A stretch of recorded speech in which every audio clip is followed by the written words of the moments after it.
Ever wondered what makes TV so powerful in Jamaica? Time to find out. Welcome to Global TV Group 358, where television meets innovation. We're not just about shows, we're about shaping society. In Jamaica, TV keeps you informed, connects diverse voices, and supports democracy. Imagine a Jamaica where broadcasters unite, sharing data and collaborating globally. That's us, a unified voice in the TV industry. Did you know TV advertising is still king? It drives website traffic, boosts brand equity, and powers integrated campaigns.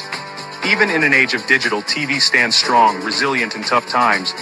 Our global TV deck is your treasure trove of insights and data. With charts, graphs, and success stories, it's your guide to impactful TV advertising. Curious to learn more? Visit our website and see how Global TV Group 358 keeps television at the heart of entertainment in Jamaica. Get ready to binge watch the future. Oh, thy peace, God of my salvation, because the mouth of the sinful and wicked is open. Rastafari.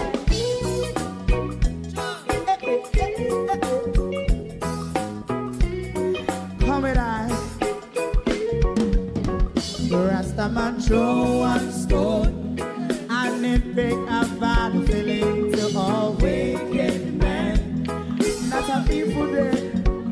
Make him a throw one stone, and it bring a bad feeling to all wicked men. Only when man like Marcus Garvey speak, wicked men would I hear. Hear not hear. Instead of that, they only sit aside and rub and cheat, and not press the poor. Make up what I seen him. Make him a throw one stone, and they bring a bad feeling to all wicked men.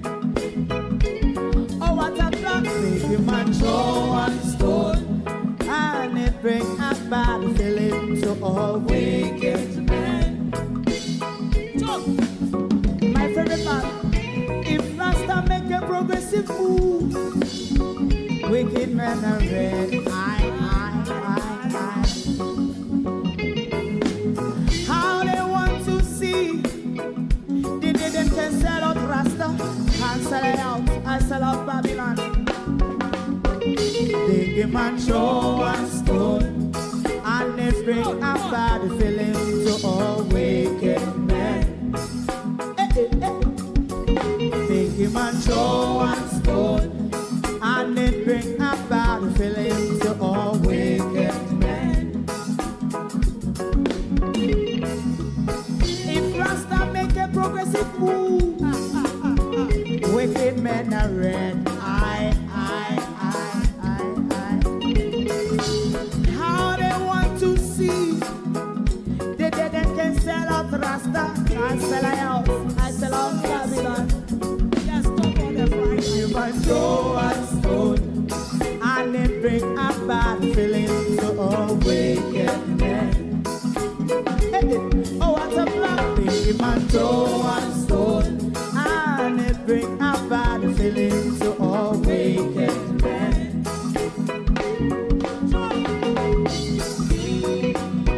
You have eyes to see, let him see. You have ears to hear, let them hear. What a prophet must say.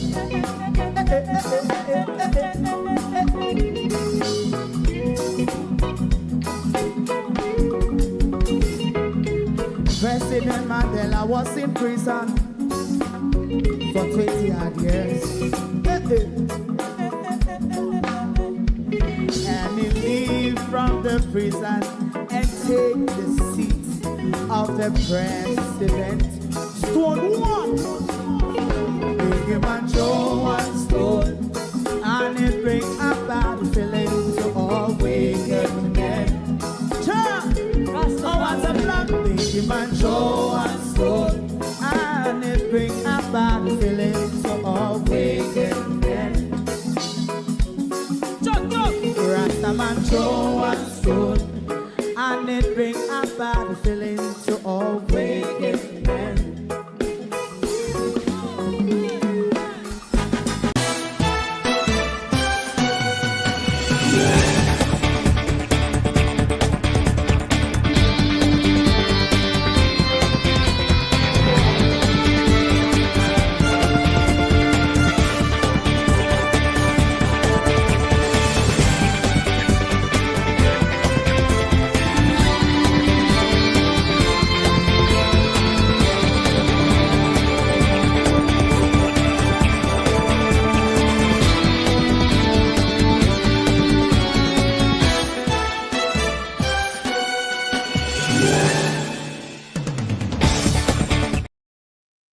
The country has a date, indeed. And this evening is the evening that Mount Golden and the People's National Party will set out their vision for a more progressive and inclusive Jamaica. We are hoping that we will be getting a live feed from the event, but we want to hear from you this evening in the comment. What are the policies that you're expecting? What are the big policy areas that you are expecting Mark Golden and the team to roll out this evening? So while we are here chitter-chattering, we will be keeping an eye on the People's National Party's social media page, particularly on Facebook, where they tend to put out their broadcasts. So if the event goes live, I cannot see why they wouldn't be giving us a live feed. It's a manifesto launch. It is a public declaration to the country by the opposition leader and the People's National Party as to their vision for moving Jamaica in a progressive direction. To my community of party and all my family members, platform moderators, membership holders, viewers, subscribers, commenters, and trolls, good evening. Welcome one and all. Thank you all for joining us. Debbie Jervis TV, good evening. Good evening and welcome. Norman Ferguson, thank you all for joining us. Good evening. Gloria Morris. Good evening. Good evening. Sunshine, good evening. Sharon Bernard. Marcia Thomas. Barbara Simpson. 1, 2, 3. I'm praised. Good evening. Hero Bottom. Janet Harriet. Ladybug. Lawrence Michael. Joan Bailey. Good evening. Good evening. Who else is here?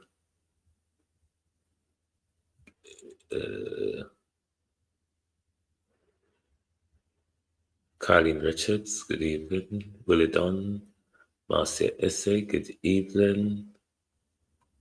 Good evening. Who else is here? Sophia Hall. Good evening, good evening. Granville Douglas, good evening. Good evening. Who else is there here? Opal Watson, good evening. Good evening. Good evening, everyone who is on the tick here. Good evening, Taylor G. Good evening, Nice Girl. Positive, Seymour. 8512, Dion, Winston, John, Barbara, Paisley, Lem, User 79, Jeff O'Don, Junior, Letitia. Good evening. Good evening and welcome, Raymond G. Wagwan, bro. Campbell Wagwan. We are hoping and we will be continuing to monitor if the social media handles of the People's National Party will go live when they are ready to present their manifesto to the country. But as for you this evening, what are you hoping? What are the policies that you are looking for? What are you looking for in the area of education, in the area of healthcare, your infrastructure, what are you expecting from Mount Golden and the People's National Party this evening? I cannot see why we shouldn't have a link when they're set for 7 p.m. Jamaica time. So I'm hoping by then, or coming up to that time, Lynette Jenkins, we'll have a link put out, because it's their public declaration to the electorates this evening. So of course they would want to reach to as much of the electorate as they possibly can on it. Palmer, helping Mount Golden will improve education sector and housing policy, as he spoke about. Anyone else? What are you expecting from Mount Golden and the People's National Party? Here with me. What are you expecting from Mount Golden and the People's National Party? What policy areas matter to you? What are the issues that plagues you, your life, your constituency, your country? What are the major changes that you would like to see Mount Golden bring forward, particularly on the social justice front of things? Evan Riley, good evening. So we are waiting to see what pops up this evening. Hopefully they cannot keep the public out. It is the electorate. Their intention is to speak to this evening. So we are hoping that a link will come up. Arlene Foster, good evening. How are you? We're hoping that a link will come up soon and we can get to hear for ourselves how Mount Golden and his team plan to rebuild Jamaica and to put our country administrative framework back on track, because as we are aware that when it comes to majority of the systems of governance, Andrew Holness has taken control of them and bring them to their demise. I want a total revamp and total upgrade of our healthcare system, better healthcare and better education, a special fund for the less fortunate and the elder, especially those that live alone and have no help.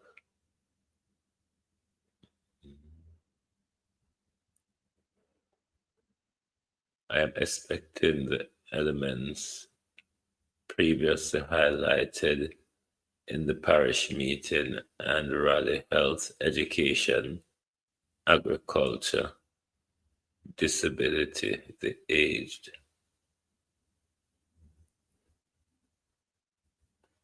I think they need to go back to whom can pay must pay at the hospital, because sometime we used to go to the hospital and get some medication, but that's just me. I would rather the People's National Party, as someone suggested, was it to call us the other day, that the People's National Party should create a national health fund. statutory deduction from our salary, just as they're doing with NHT at the moment. And that money would go into the health care, and then Jamaicans would be able to access health care at the point of need without thinking about paying any money. This is the social system that the healthcare in the UK is based on. A policy like that will be a major improvement, something that money funds the healthcare, and without a corrupt government, that money from the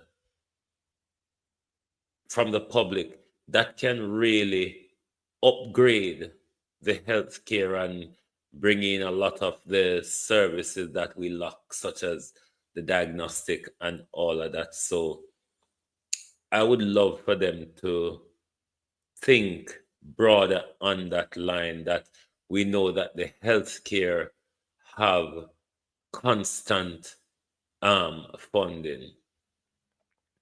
Why Andrew bring up him mother to do save him in halfway tree? It's just optics, Simone Beckford. It's just optics. You know, Andrew loved to play optics and gimmicks and all of that. And it's just one of them. Those are what you call playing on the people's emotion. It is the Prime Minister's intention to play on the people's emotion that he's a human being, he's a family person, he's a caring person, and all that. It's just the Prime Minister's usual optics. Mr. G, what I want to hear title for the lands improve on health, education, and rent to own. Well, I'm hoping that he will be outlining his policies, particularly on the rent to own, the healthcare and education, as he cited some things that he would do, bring back civic in school. We are hoping to hear much more of how they will revamp and improve our education. But we're expecting a much broader outline this evening, as opposed to what we heard on the campaign trails around the country. We expect the Golden Teams to go down into the nitty-gritty of their policies this evening, as they would no doubt continue to debate them on the campaign when the campaign officially kicks into gear on Monday after nominations. I hope some factories could be built so people can get work and help to rebuild the economy. That's a good thing. Industrialization, because those of us who grew up in the late 70s, early 80s, we remember a lot of the factories that were in Jamaica and so on. And a lot of these now, they are nowhere. A lot of them garments factory and all of them, something that whole heap of them closed down. So industrialization, for any country to be developed, and this is what Abraham Ture is fast doing, is industrialize, because this is how you create jobs for people. This is how you build the economy and the infrastructure of the country. You must get into the industrialized frame of mind.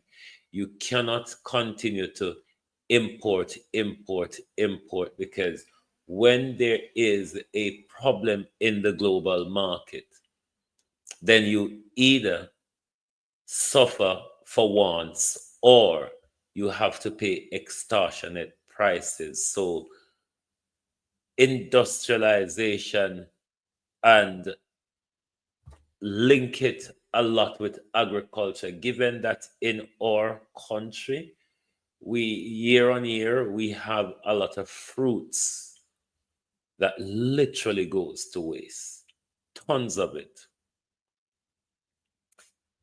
Industrialization can have ways of processing these fruits, whether be in a dry form or in a tin form, and we eventually make more money out of things that really goes to waste around us on a year-to-year basis. So industrialization is a thing, is a direction where we need to go as a country if we're to develop. We're not going to develop without we industrialize. We cannot depend on imports to go forward. Solid social programs to help the vulnerable and the poor, seniors especially. Well, given the sit down Mark Golden have the other evening in his Let's Talk conversation, we are expecting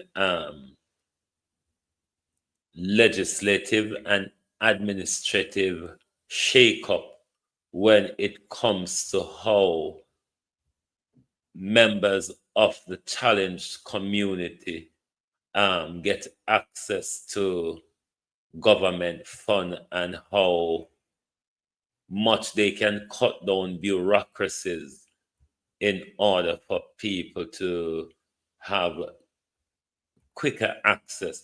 Because if you remember during the sit down the other evening, when it comes to path and the new existence of how it really operates, people were at their wits' end with it. So we are hoping that he will be outlining social shakeups that is required on the social justice front in order so the most vulnerable people can get the attention they really deserve.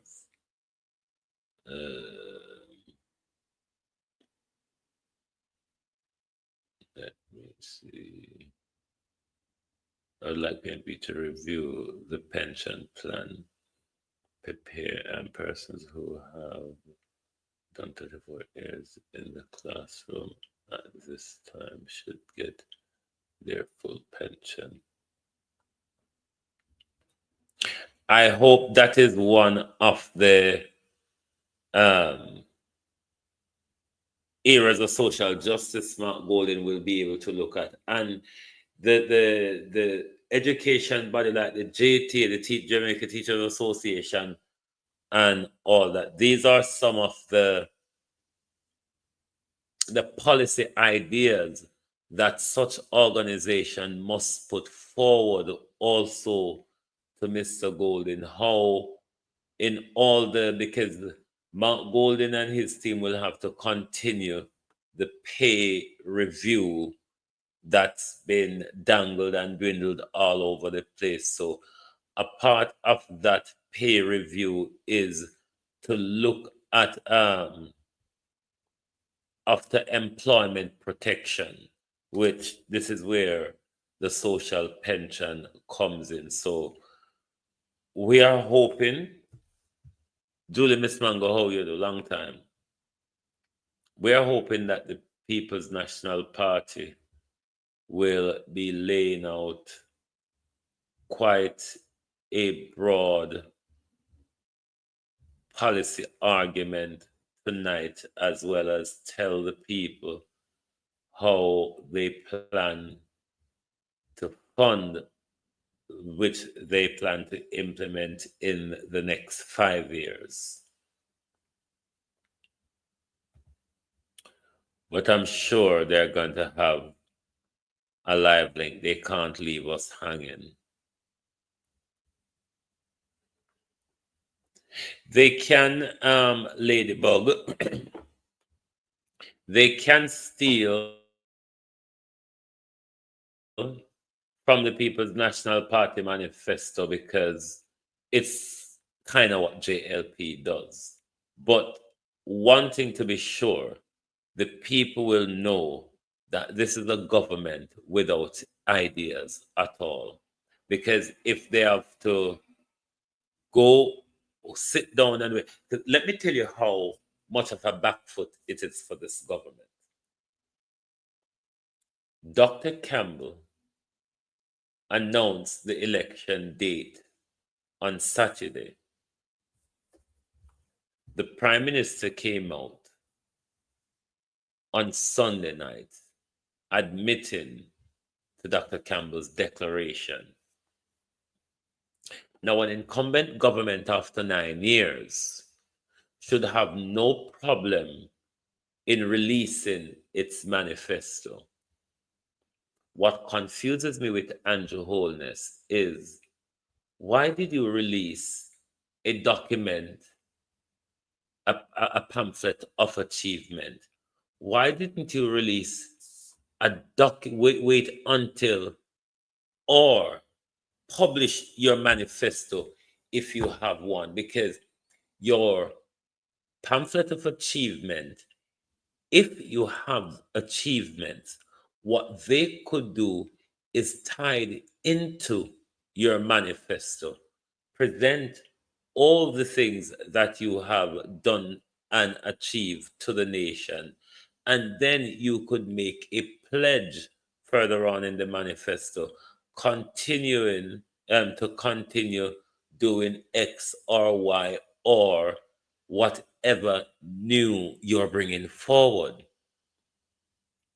But to see that the People's National Party have to declare the election date, the People's National Party, the opposition, put out their manifesto before the government, then for me, it's a government continuously on the back foot. Now, if they're sitting down waiting to steal out of the People's National Party manifesto, it would be too bad because the nation is going to hear the People's National Party manifesto. And if them pick out anything and tweak and twine it, we're going to know where it come from. And then it won't help them because the nation would have already seen that this government has no idea. Because if them have any idea at all, there would be no reasons. There would be no reason for them to sit down and wait until the People's National Party publish their manifesto. Then they come crawling behind, picking and chopping bits of it to present to the people. That really will not work for them.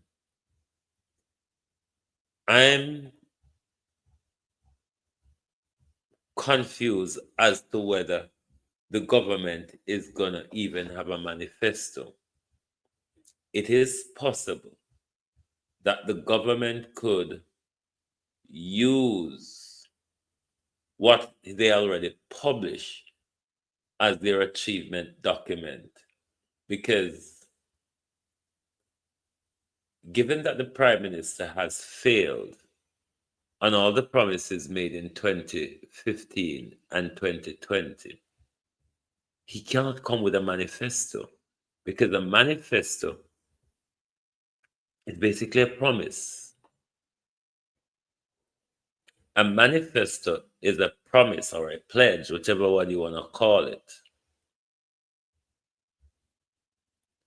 And because he has failed so miserably on his 2015 and 2020 promises, he's having a struggle to come back with more promises again. This is the big struggle he's having. That's what his intention would have. That's the intention the Prime Minister have, to come back with more promises and to blame the People's National Party for his failures of the last 9 years.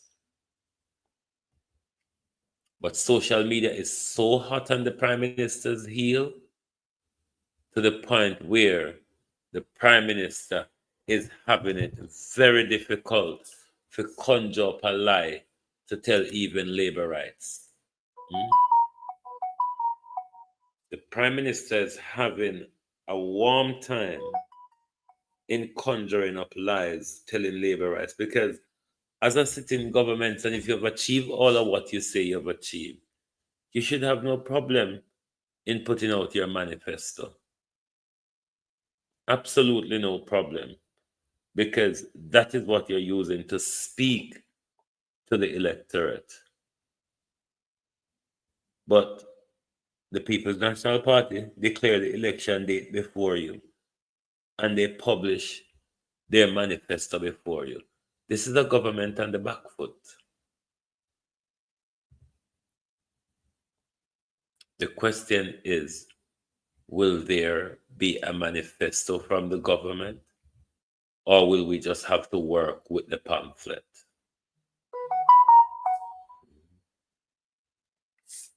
But what promise could Andrew Holness make to the people of Jamaica that would say, okay, let's give him a chance to finish what he started?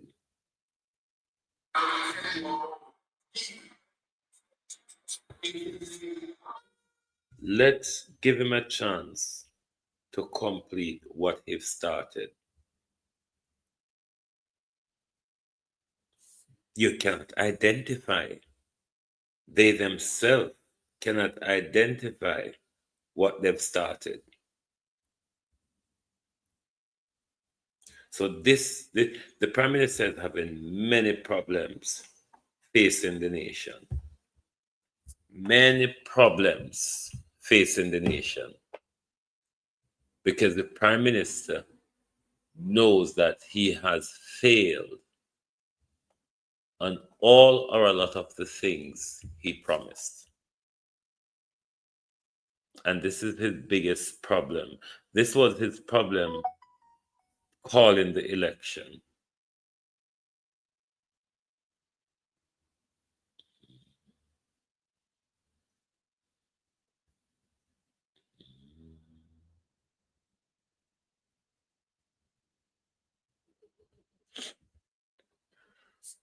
I'm just monitoring social media, my peeps. I'm monitoring YouTube and Facebook just to see if any live link will come up.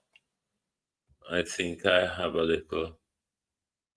Hold on, let me see.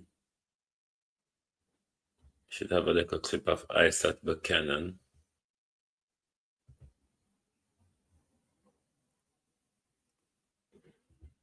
Bear with me. Oh, hallelujah.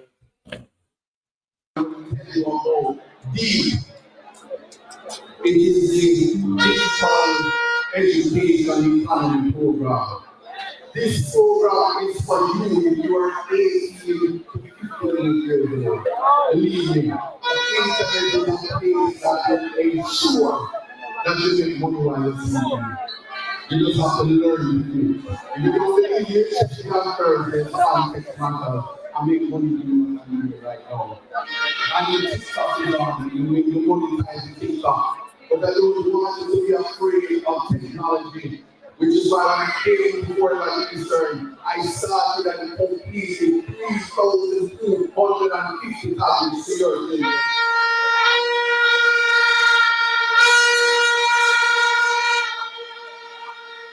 I want to make sure that you guys are listening to me. What is the program name? What? D. So what about D now? All we need is 12 weeks of your time. What a teach you, what a change each other's life. You look how much in 12 weeks. And in those 12 weeks, you will learn to use TikTok, you will learn to monetize YouTube, you will learn cryptocurrency, you will learn how to make money on the internet. You can say mansion, you can say theory, you can say prospect, forecast, fellowship. Right here, an interface in the entire world from Dubai to London, Kenya, to places where there is too much people. Yes? No. This program, at the end of it, when you learn to use the technology and learn the system, what you will be able to do is walk away with a grasp. And I know some people in Saudi Arabia, it only takes $10 million to start up for the person who completes. And from there, I promise you, your life will change. So I don't want nobody to feel like we don't have ideas. Because the ideas that we are bringing is going to change our lives and end poverty. We don't want to come into constituency office begging to apply and begging to do. We want you to be able to have financial independence and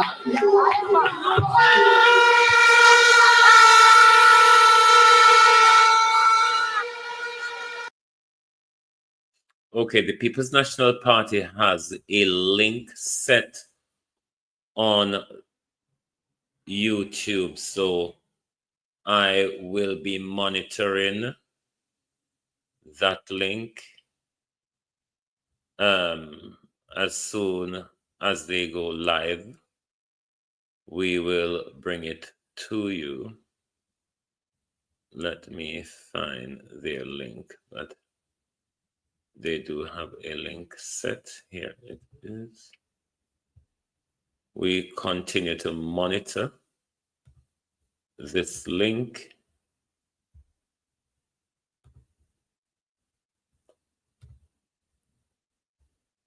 And as soon as things kicks off, we will stay quiet and bring it to you. It should go live in a few minutes.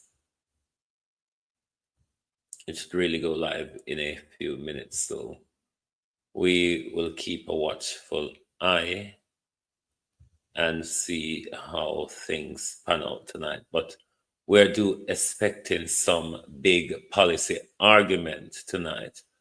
I'm constantly looking at these current administration policies, and quite frankly, I cannot see where any of the current policies would be carried forward by the Golden administration. There are persons in the education system that started out in the early childhood 90s, and they were required to do 33 years before 40 years, up to 60 years to be qualified for full pension. This has changed to 65.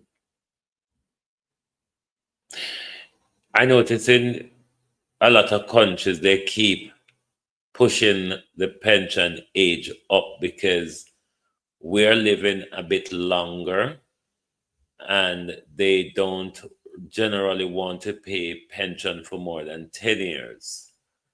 So Jamaica, like other countries, are constantly pushing up the pension age because, you know, it's about making sure you don't pay too much people for too long.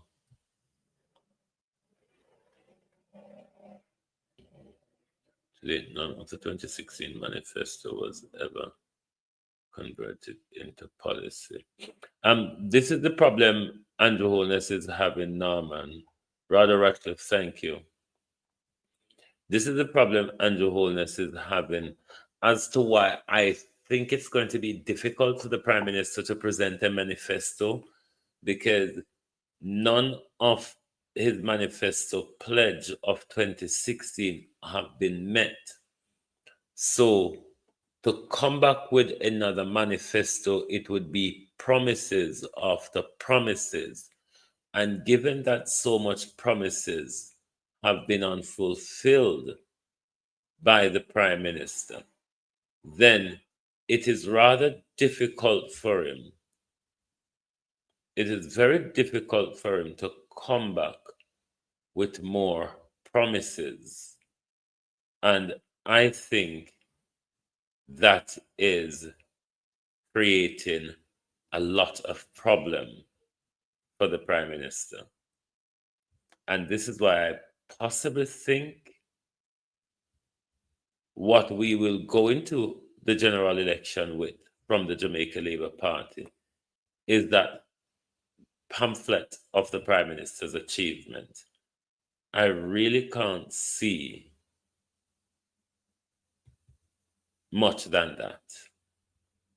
But we're going to continue to watch and see if the Prime Minister is going to have the courage to pluck up something. Because it would be a crying shame, you know. It would be a crying shame that the Prime Minister is going into an election without a manifesto.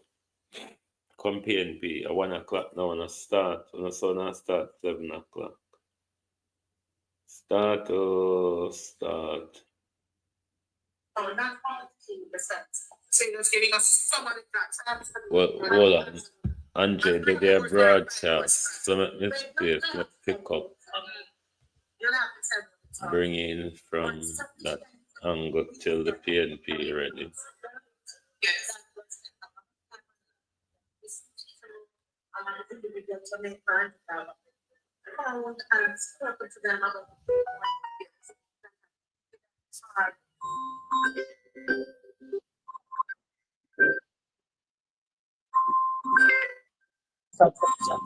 Will the bread and butter issues be discussed in this manifesto? You know, we were talking about one of the major issues, Yes. about education, People are about hungry. quality of life, absolutely. Yeah, and those are some of the things that we're talking about. It's about our Energy. teachers, yes, it's about energy, it's about our teachers, it's about our seniors, Yes. it's about our children with disabilities, it is about being inclusive, and it's about creating a Jamaica for every single one of us, not just our. But not the just People's our- National Party has taken a strong approach for persons with disabilities. And recently we now hear from the government talking about persons with disabilities. You know, What you want to say about it? I am extremely pleased that we have forced the government, Yes. after almost 10 years, to begin to speak A conversation persons with disabilities. though that they are seen and they have been spoken about. What we will do is to make sure our policies make life better for them and for their families. Well, Jamaica, this is the chairwoman of the People's National Party. She'll be on center stage in short order for what is to come. It's called Jamaica Love. Thank you, Angela Brown. Thank you so much. And I'm asking Jamaicans, tune in. Yes. This is about your Jamaica, our Jamaica. It's about our future. Our Jamaica, our Jamaica, our future. Our Jamaica, our future. I see, just a second. I am seeing Jamaica. I am seeing the general who called the general election. The general who called the general election. Just a moment. We're seeing the general who called the general election stepping into the space and the place. So we're going to call on the General Secretary for the People's National Party. He's not going to speak much, but he's going to just give us a snippet of what is to come. Dr. Dayton Campbell, welcome, sir. Thank you. Good to have you. Dr. Campbell, what are we to expect tonight, new and different from the People's National Party? Some would have described it as the PNP has no strategy or policy. Some media houses argue that there's no policy. What are we to expect tonight? And I call the truth. We have outlined several policies. Some of them are even involved in the government. Yes. So we've sat down for the last 5 years. Yes. We've done our research, we've done our consultation, and then we did messaging books, focus groups, Yes. persons, different spokespersons and their task force that went up there consulting persons. Yes. And we had presentations, retreats, and we've put together a package. And the package is ready. Yes, it is. And why didn't we they have, Jamaica law? so just before we go there, we have 2 releases. So it's not a full manifesto tonight. So today you have a detailed manifesto, but we do have a smaller document that I've been speaking about so far. Yes. That we call the Manifesto Light. That has some additional ideas that we will put in this. Yes. Because I can tell you what the plan of the JLP is. To copy. The plan of the JLP is to first release this. Yes. They say 50,000, also they say 60,000. So we are going to release this tonight to show that we are prepared because it's called election. And then the Manifesto Light.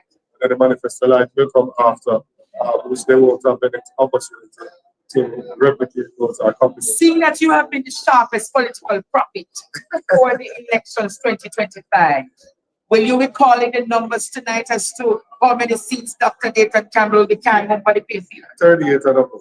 38 and above. 38 and above.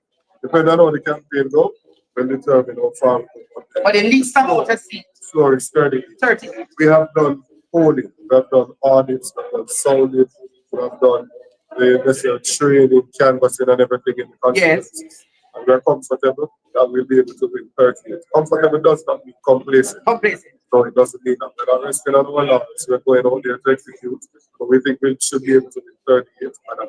Well, Jamaica, 38 and above is what Dr. Dayton Campbell says tonight. I am saying 43. Possibly we could reach up to 47, but 38 and above. We're going to take a quick break, and when we come back, we're going to be showcasing some of what is happening tonight here at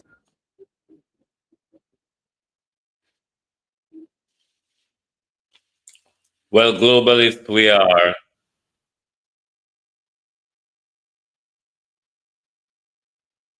Hold on. The following is paid for by the People's National Party.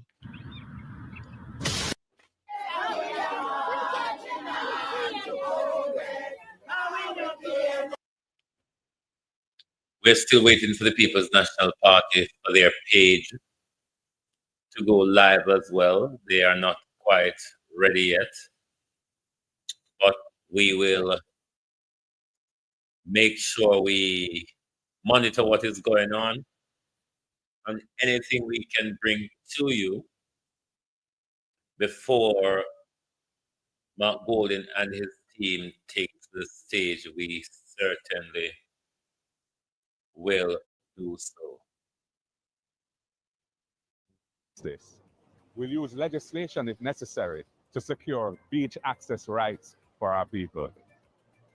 We'll work closely with the tourism interests and investors to secure a harmonious solution that's a win-win for everyone. But the principle is that the interests of the people must always come first. Our beaches are part of our natural ecological heritage.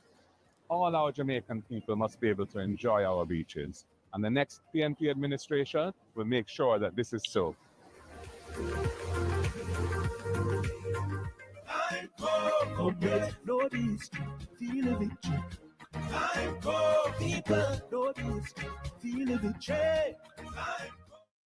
The following is paid for by the People's National Party. In every constituency, on every issue, the People's National Party has assembled the strongest, most diverse slate of candidates in a generation.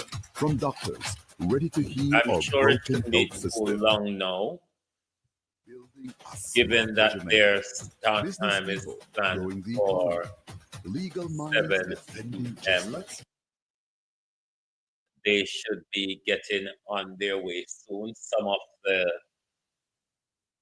big necks of the PNP are already in the house, like Angela Brownberg, Dayton Campbell, and no doubt many others. So we expect them to get on the way anytime soon. But from which whatever channel the broadcast goes out, we certainly will bring it to you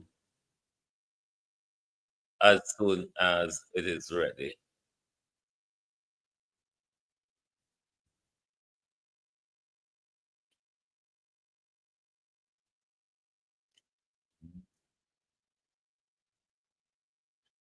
I don't know. So, These you salaries don't want me to share with the public. put parliamentarians and ministers in Jamaica higher than any other which is why country in the Caribbean trying to region. stop me from sharing. No, I'm not. They say choose Jamaica, but it's clear they've been choosing themselves for nearly a decade. The PNP believes in a fair deal for our public sector workers. Let me see if anything is going on the PNP Facebook page, because they tend to be over there more than anywhere else. Let me see.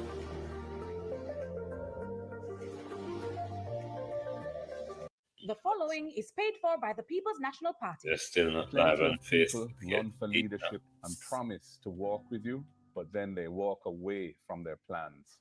But how many would sit with you, really sit with you?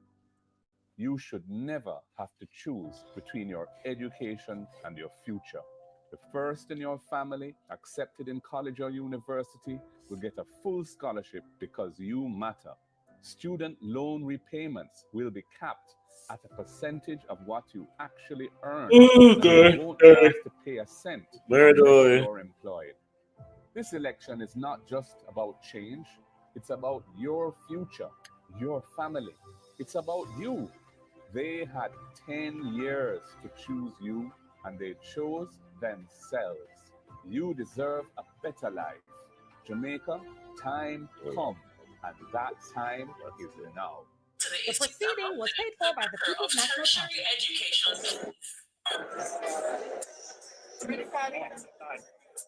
Yes, Jamaica, we are here live. We're live at the manifesto launch. We're here live at the manifesto launch. As you can see, the candidates on the People's National Party are all here. The next member of parliament for Southwest St. Anne, the member of parliament in waiting for Eastern St. Andrew, the member of parliament in waiting for Southwest St. Elizabeth, Western St. Andrew, the member of parliament for North Central St. Catherine, the member of parliament, and brilliant. not just the member of parliament, we're talking about the man who will be the leader of government business, Philip Paulwell. Philip Paulwell. We're talking about the senator, and we're talking about the firewoman right here, Jamaica. Thank you all for buying me mangoes today. Right here in their elements. Then we come over here. We're seeing Dr. Alfred Law, the next Minister of Health. We're seeing the next Minister of Transport, all in their elements tonight. The Patriots President. This is a good look for what is happening right here on the Chairman for Life. We're talking about the Chairman for Life. This is the Chairman for Life. This is the Honorable Bobby Pickersgill. Yes, man, the Chairman for Life. And his Honorable wife, Jamaica. We're talking tonight to the next Justice Minister. The next Justice Minister, Donna Scott Motley, ready in her, fired up in her blue tonight. I'm telling you, Jamaica, it is just a nice evening here at the Jamaica Breakfast. What are we to expect for justice?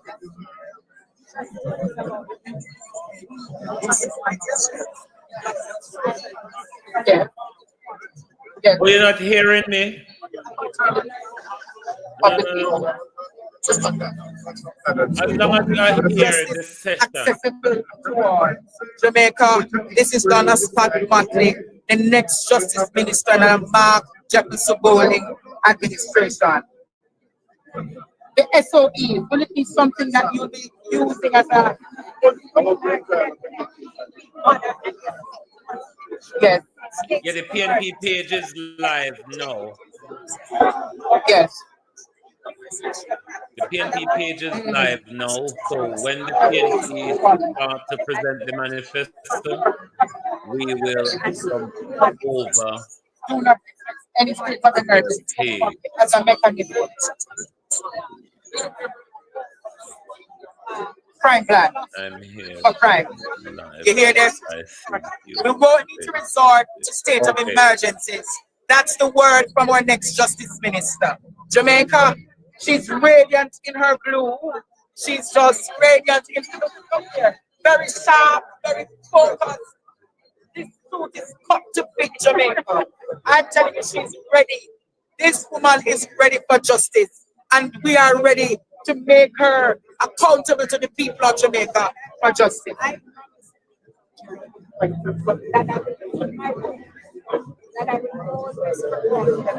Liability. Everybody. Well, that's we're having with Dr. the Honorable Donna Scott. The General, look at him, well suited, well clean, well sharp. Mark Jefferson Bowley, the 10th Prime Minister of Jamaica and waiting. How are you feeling? Good. You know, it's a good day. We've been working towards this for some time, and we're looking forward to hopefully having a chance to see the full breadth of what we're intending to deliver in our first term of office. The first term with 50,000 houses. And I gather that you have more goodies here to offer tonight. Yeah, we have a number of things that are in the document which you hear about shortly. Jamaica Love. I bet you says you give the name Jamaica Love because you know you love the reggae music. I can't claim it. I can't claim it, Andre, but you know, it was a nice way to organize the document. So that's, you know, it was quite well thought through, right? Yes, but we're not going to take up his time tonight, Jamaica, because we have to see to it that the general in waiting is no man him sharp like razor tonight, man. Here is another sharp one, Jamaica. Here is another sharp one, Jamaica. Senator Damian Crawford, Senator Crawford. Tell Jamaica tonight, are you ready for the education ministry? Well, whatever minister the leader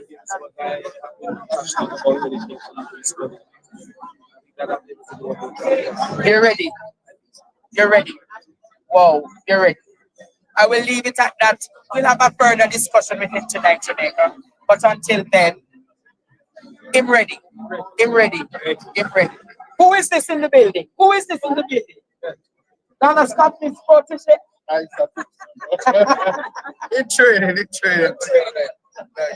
We're here in Jamaica. Yes, sir. Isaac Buchanan, the next member of parliament for Eastern Portland or Portland Eastern. Isaac, what you want to tell the people of Jamaica tonight? Big up partner, Draw TV. Big up. Guess what? You're going to see the manifesto. We're going to scan it. We're going to know all about it. And then we're going to try to copy it, even if they don't understand it. So, mighty God, they're going to try to copy it even though they don't understand it. As you can see, Jamaica, it is all set. It is all set with. Come here, Senator Gabby. Come here a second, Senator Gabby. Come here, Senator Gabby. Oh, Lord. Oh, Minister of Information. You have to come over here a second. Come over here a second. We have to look at these two first time. And are you ladies ready for the soul? I'm ready, Lord. Oh, it's ready. On the fire up. The people are ready. The people are ready. And I'm saying, yes, I'm excited.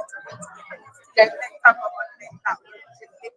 we are excited to support the mind schooling administration. Yes.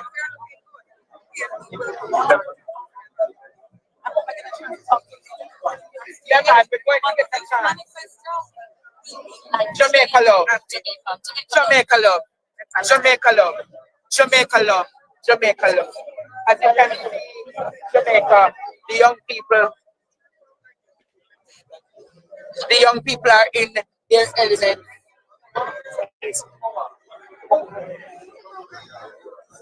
Now we have state and parliament. Yes, mighty God. No, Jamaica, this look really awesome. the male version and the female version of the leopard prints tonight. Stars? No, no.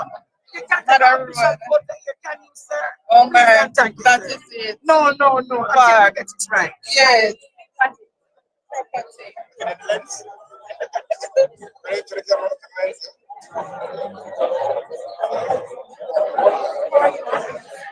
Thank you. Yummy. So she said, smell yummy. That means that I really taste good like food. Senator 9. My apology. My apology. But you know, because your father has worked so hard in the Senate over there. I see you have one man as their stoplight all the time and it's no food. What more we expect? From him or from you? From you? From him, I have no idea. I saw your manifesto being launched over the years. What is the high point of your manifesto? I want to say it's community engagement. Yes. Because that's the thread that runs right in the manifesto. You know, in my manifesto, I'm speaking to you. I'm speaking to the elderly, I'm speaking to people who work, I'm speaking to everybody. Yes. But it's community engagement, engaging people, meeting them where they are and yes. Them where they are. Community engagement. Yeah. It's a part of your main point. It is. Because what it means, I live in the constituency that I want to represent. I already what I'm seeing is that we need more secure, connected communities, you know, and more engagement. We have high rises going up, yes, and we have developers getting a bad name unfairly because there's not dialogue to make consensus. Sure. Yeah, what I've been saying is that we have want harmony instead of harm. And so I want to engage people. I love the children, and so education and training. Yes. Engaging with people. It's all about people. All about we are the people's national party. All about and we are all about people. We're not just looking at people as votes. Yes. We're not trying to buy votes with black tank and bread and promises of things that we can't do, like water and roads. And road. That's not like where goes with that. You're not voting for that. That is a given. That's a given. Talking about what happens after that. That's the platform on which we build. My opponent has been there for 28 years and does not have a legacy. Right, God. I've been telling the people, give me one term. Just one I don't need 6 terms. Just one term. Give me one. And if I do well 14 again, give me just another. One. And another, but give me one. Just give you one term. Give me one first. Well, Jamaica, that is all she's asking for. Just one term. Just one term. One term, and then the one term, term 2, term 3, and 3 term. Yes, Jamaica. But thank you, Stacey Knight. And we will talk again very soon. Jamaica, look who we have found. We have found Jamaica, the former ambassador to the United Kingdom. Ambassador. Yes, Andre, how are you? Time code. Of course. Time code. Of course. Why do you think that is the time code? When you see people like Aluna Samba on the front page of the electoral process, you know that the People's National Party is oiled and ready.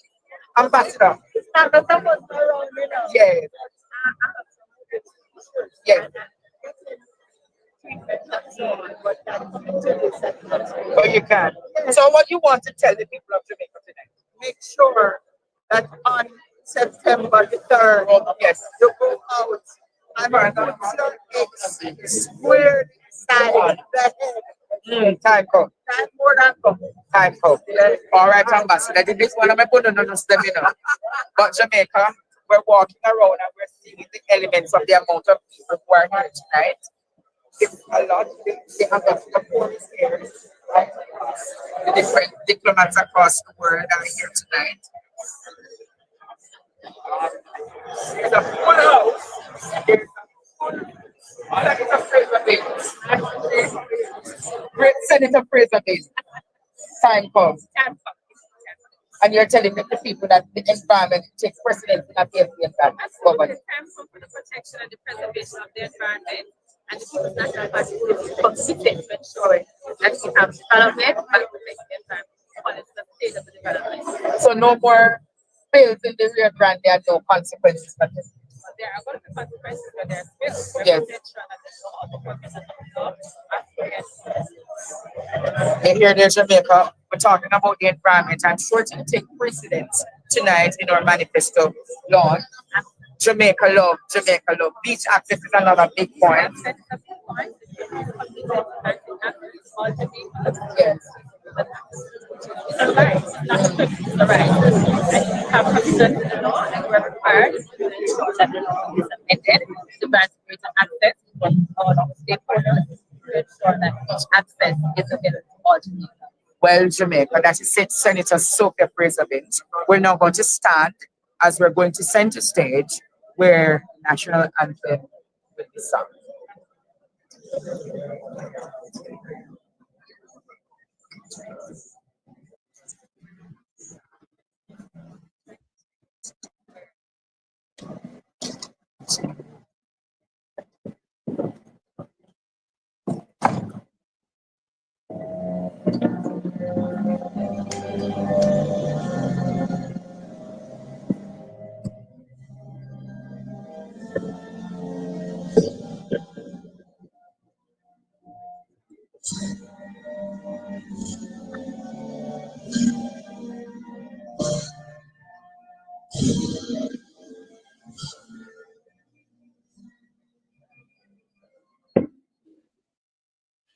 Look at the PNP signal knockout. Not now going on for them page.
Can you believe the PNP? Ready to unlock something unforgettable? Stay in control right now. Every Jamaican deserves a place to call their own home. Our plans are to make that a reality.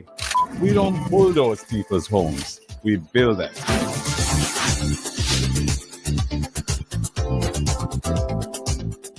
We're going to restore the special low interest rates for public sector workers. We're going to introduce a 3-month moratorium period after you buy the house, so you have some time to furnish it and do little fixing up before you have to start making your mortgage payments. And we'll increase the debt service ratio for public sector workers so that you can qualify for a bigger mortgage loan. We're really thinking about you guys. And for our young people,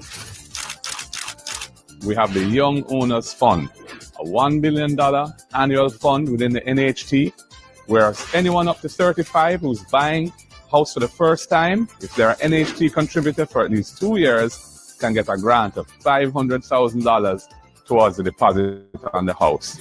And if you're a person who is working but can't produce a pay slip because you're in the informal economy or you're struggling to save enough for a deposit for a home, we have the rent-to-own plan, where you can go into the house as a tenant, paying rent equal to the mortgage, and after 6 months, if you can establish your capacity to pay the rent on time, you'll be eligible for the mortgage. You can draw down the loan and become an owner of the house and step up in life.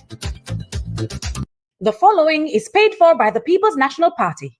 Plenty of people run for leadership and promise to walk with you, but then they... Now, as an MP candidate for South St. James and the Deputy General Secretary of the People's National Party, she brings energy, clarity, and an unshakable belief in the power of communication. Ladies and gentlemen, please join me in welcoming to the stage the Queen of the South, Nikisha Burchell. Queen of the South, Nikisha Burchell. Okay, Debbie, thank you.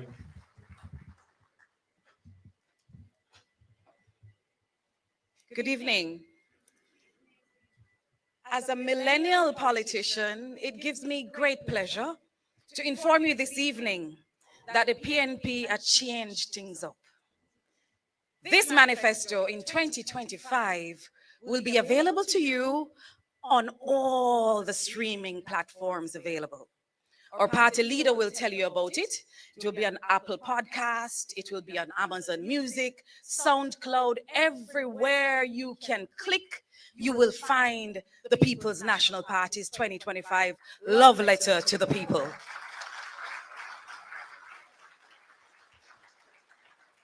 And this year, the manifesto is also available in our native tongue in the Jamaican patois. You want to hear a little bit of it?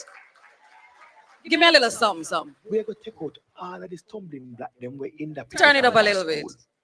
The rural initiative to deliver it. We're going to take out all of the stumbling block them we're in the Pitney School. The rural initiative to deliver education, ride, I go pay part of the bus fare for primary and high school picnic. We live in an area them where JUTC bus no run. 20,000 picnic, I go get up to $10,000 a month time based on how much them need.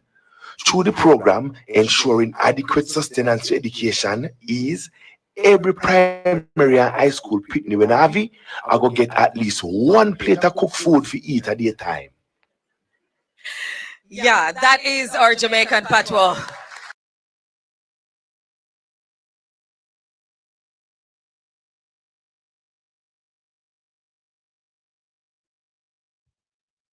Hold on. To be here this evening, know that this love letter has been sealed with the kiss of the People's National Party, and you are witnessing democracy at work. Do enjoy the rest of your afternoon.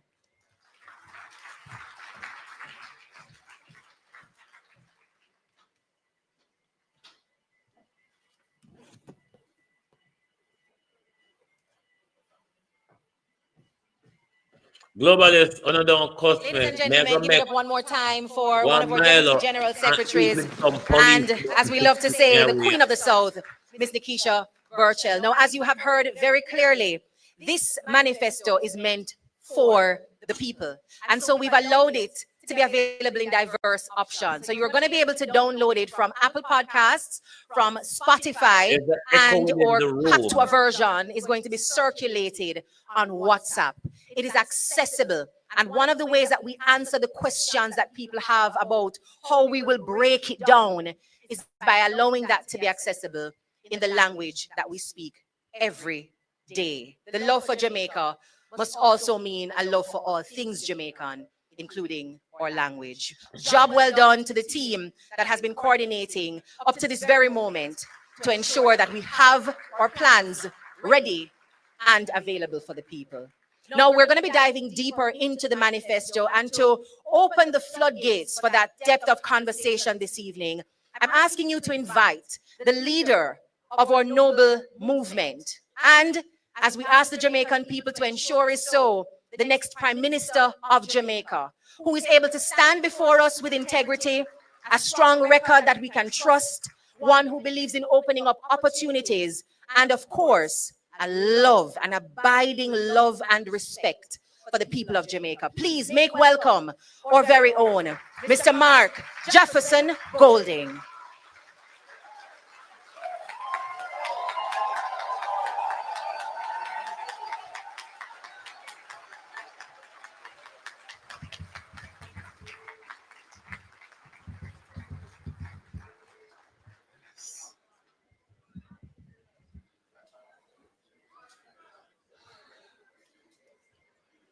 Ladies and gentlemen, comrades and friends,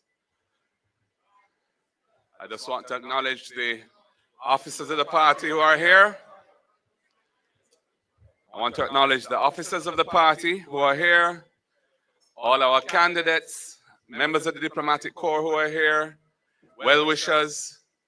It's really an important evening. Jamaica stands at a decisive moment in our journey of nationhood.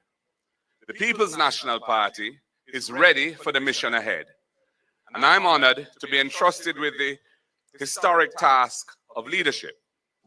I respectfully seek your support and pledge to respect it by working hard and honestly for you every single day. While the macroeconomic numbers have improved steadily since 2013, due to bipartisan commitment to a sustained program of fiscal reforms, the daily reality faced by our people is very different. Wages cannot stretch, prices rise daily, public services are substandard, young people have too few opportunities, and communities across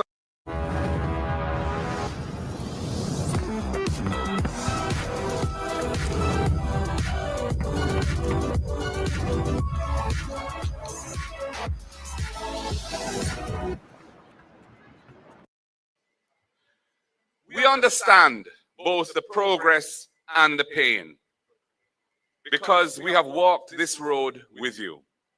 We were the architects of Jamaica's celebrated macroeconomic reforms, from the key elements of the fiscal responsibility framework to the modernization of the revenue system, bringing the nation's debt under control and allowing a regime of inflation targeting to be introduced. Prior to all that, our party initiated the fundamental social reforms that decolonized Jamaican society and created lasting programs like PATH for our most vulnerable, the National Health Fund to support affordable health care, and JADEP for our seniors, which is a drug for the elderly program. We built institutions like the National Housing Trust and the Jamaican Urban Transit Company, and modern infrastructure like the major highways, expanded seaports and airports, and enabled investments in modern telecommunications and the transition to renewable energy through entities like Wigton Wind Farm and the large solar projects that were initiated under our watch. But the benefits of national development have not reached far enough. Interior roads in every parish are in a deplorable condition. Many communities do not have access to water in people's homes. Urban blight and decay plague our cities, while rural Jamaica has been left behind. Farm roads are often impassable. Irrigation is inadequate and outdated, and our farmers lack the tools, machinery, and support systems to produce and to prosper. This manifesto is our plan for a new chapter built on our vision, Jamaica Love. It stands on 10 pillars: justice for all, access to quality education, modern infrastructure, agriculture and food security, innovation and industry, care for the vulnerable, accountability in governance, land and housing, opportunity for youth, violence prevention, and environmental resilience. These pillars are a compass. They will guide us to invest in people, close the gaps between uptown and downtown, between tourism zones and rural parishes, between the well-connected few who thrive while the majority feel neglected and dejected. We will protect economic stability and leverage it into inclusive and sustainable growth, creating a new era of opportunities for those who are now excluded from prosperity, while tackling corruption and the abuse of power in governance. Jamaica,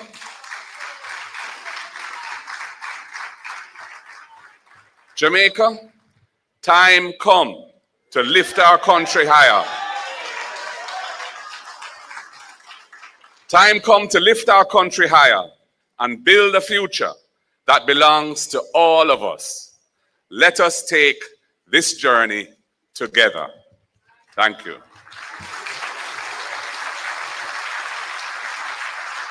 Plenty of people run for leadership and promise to walk with you. Let me turn off the light so you can see better. Plenty of people. In every constituency, on every issue, the People's National Party has assembled the strongest, most diverse slate of candidates in the generation. From doctors ready to heal our broken health system, to educators building a smart Jamaica, business people growing the economy, legal minds defending justice, and community advocates speaking truth to power. This is a team chosen for competence, compassion, and commitment. Led by Mark Golding, a good man with a good plan.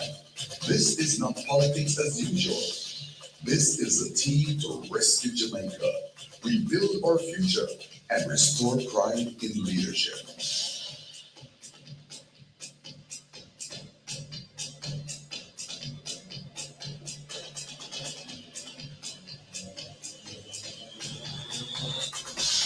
Jamaica, time call.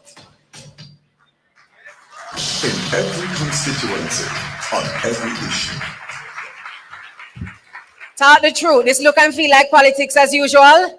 No, this is not politics as usual, ladies and gentlemen. And it is reflected in the vision broken down in our Jamaica Love plan.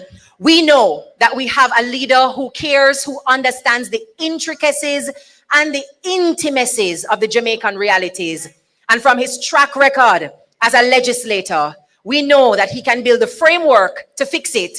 And as you can see from our slate of stunning candidates, all 63, he can mobilize talent to get the job done for all of Jamaica. Thank you very much, President Golding, for setting the tone and laying the framework. And now I ask you to join me in welcoming, as we explore the first pillar of Mission Jamaica Love, justice for all. A lady who has spent her days, and I suspect nights when we can't see, preparing for her presentations in the nation's Senate. She is a voice of courage and a champion for fairness in our laws and in our society. Please, a rousing welcome for Senator Donna Scott Motley.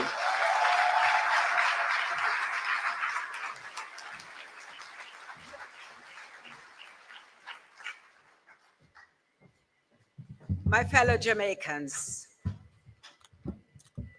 party leader, the leadership of the People's National Party, and my brave, wonderful comrades who will be embarking on a successful battle on September 3rd. I bring you love.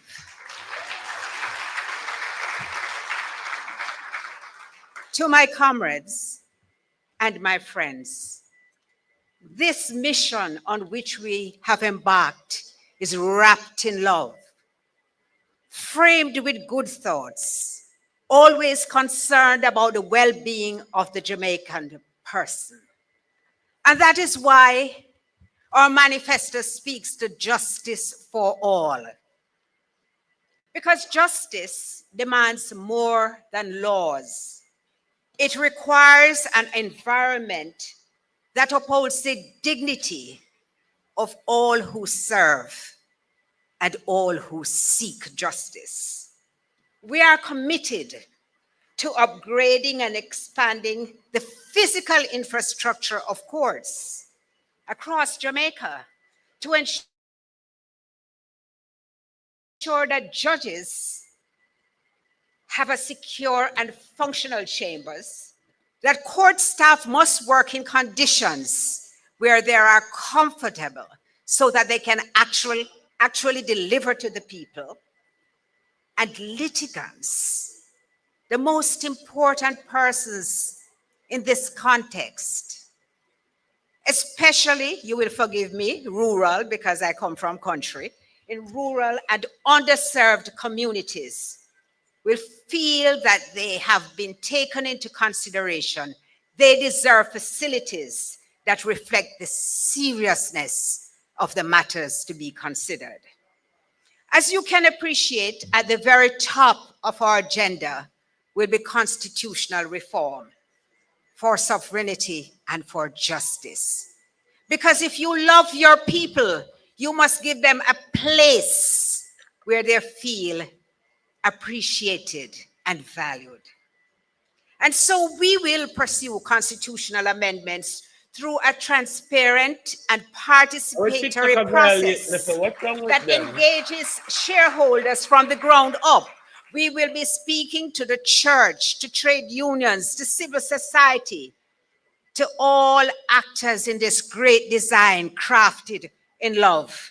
And we will roll out a consultation process.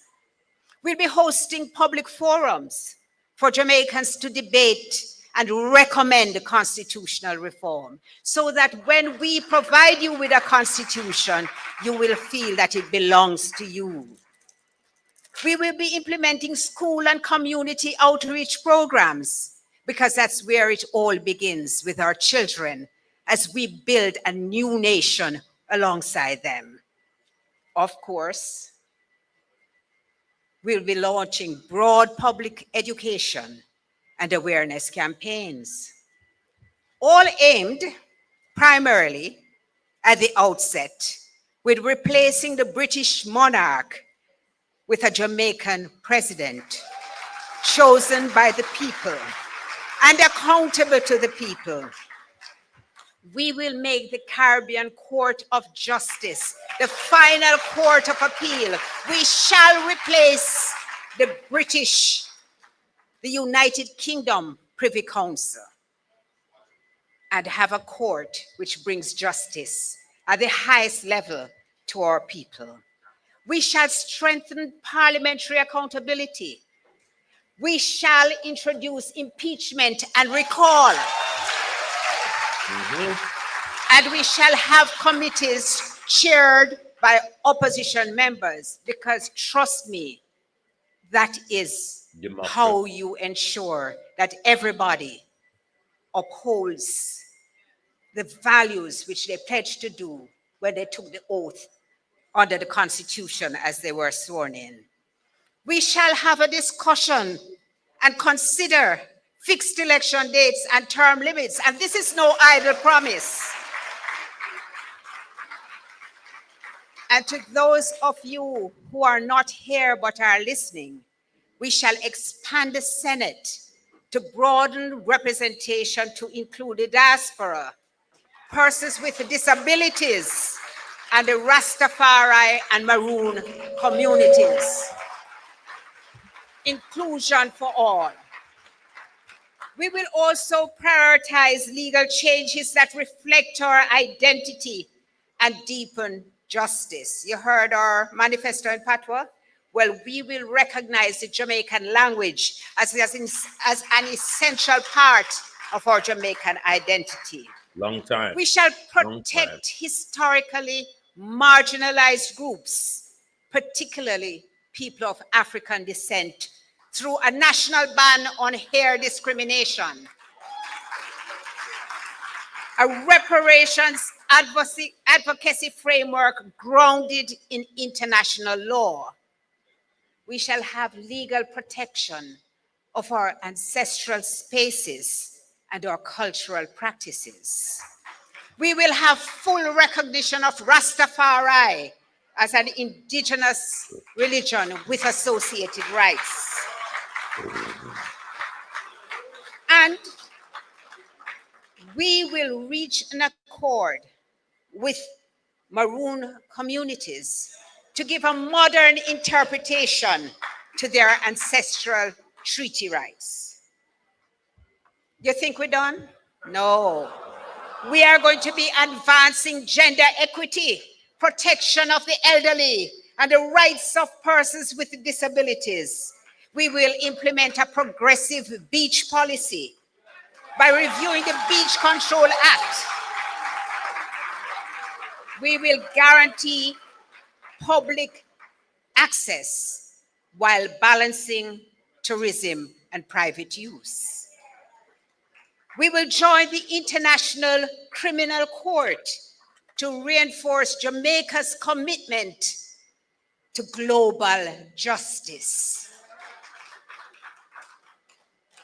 And comrades, Jamaicans, we are going to be expanding the legal services provided by the Legal Aid Clinic to ensure that persons who have constitutional matters or civil matters who cannot afford to retain a lawyer will be able to do so, ensuring that justice is not reserved just for the wealthy.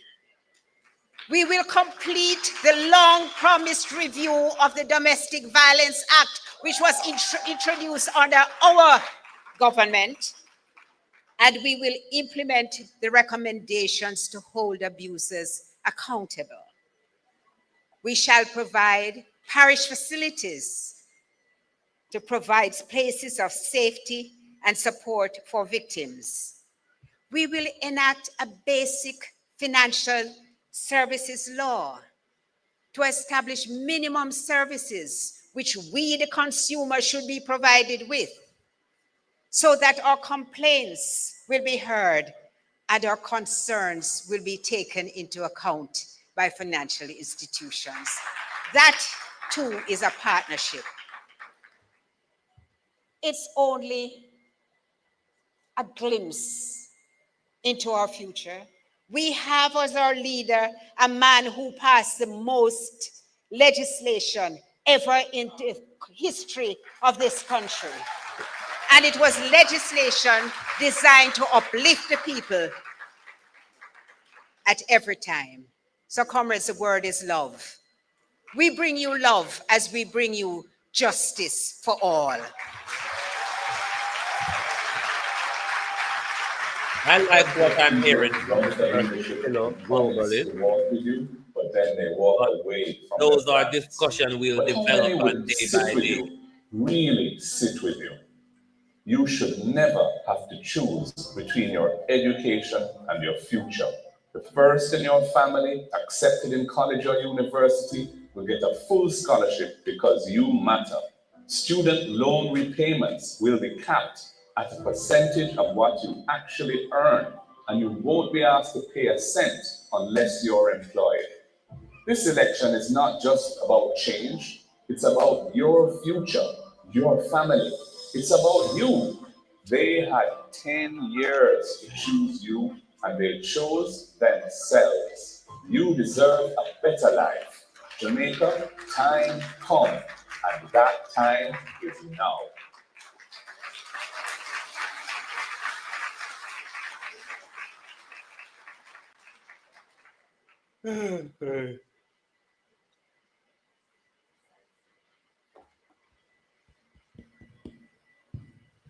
Indeed, ladies and gentlemen, that time is now. A round of applause again for the first presentation as we move through our Jamaica Love acronym.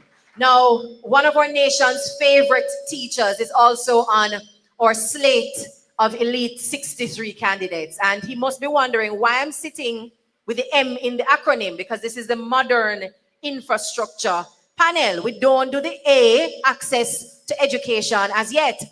Rest, rest, trust me. On this side, we can spell Jamaica. You are indeed up next. So following behind the Justice for All conversation, we invite Senator Damian Crawford, a man known for his creativity in finding solutions, a passionate advocate in access to education for all. Senator Crawford.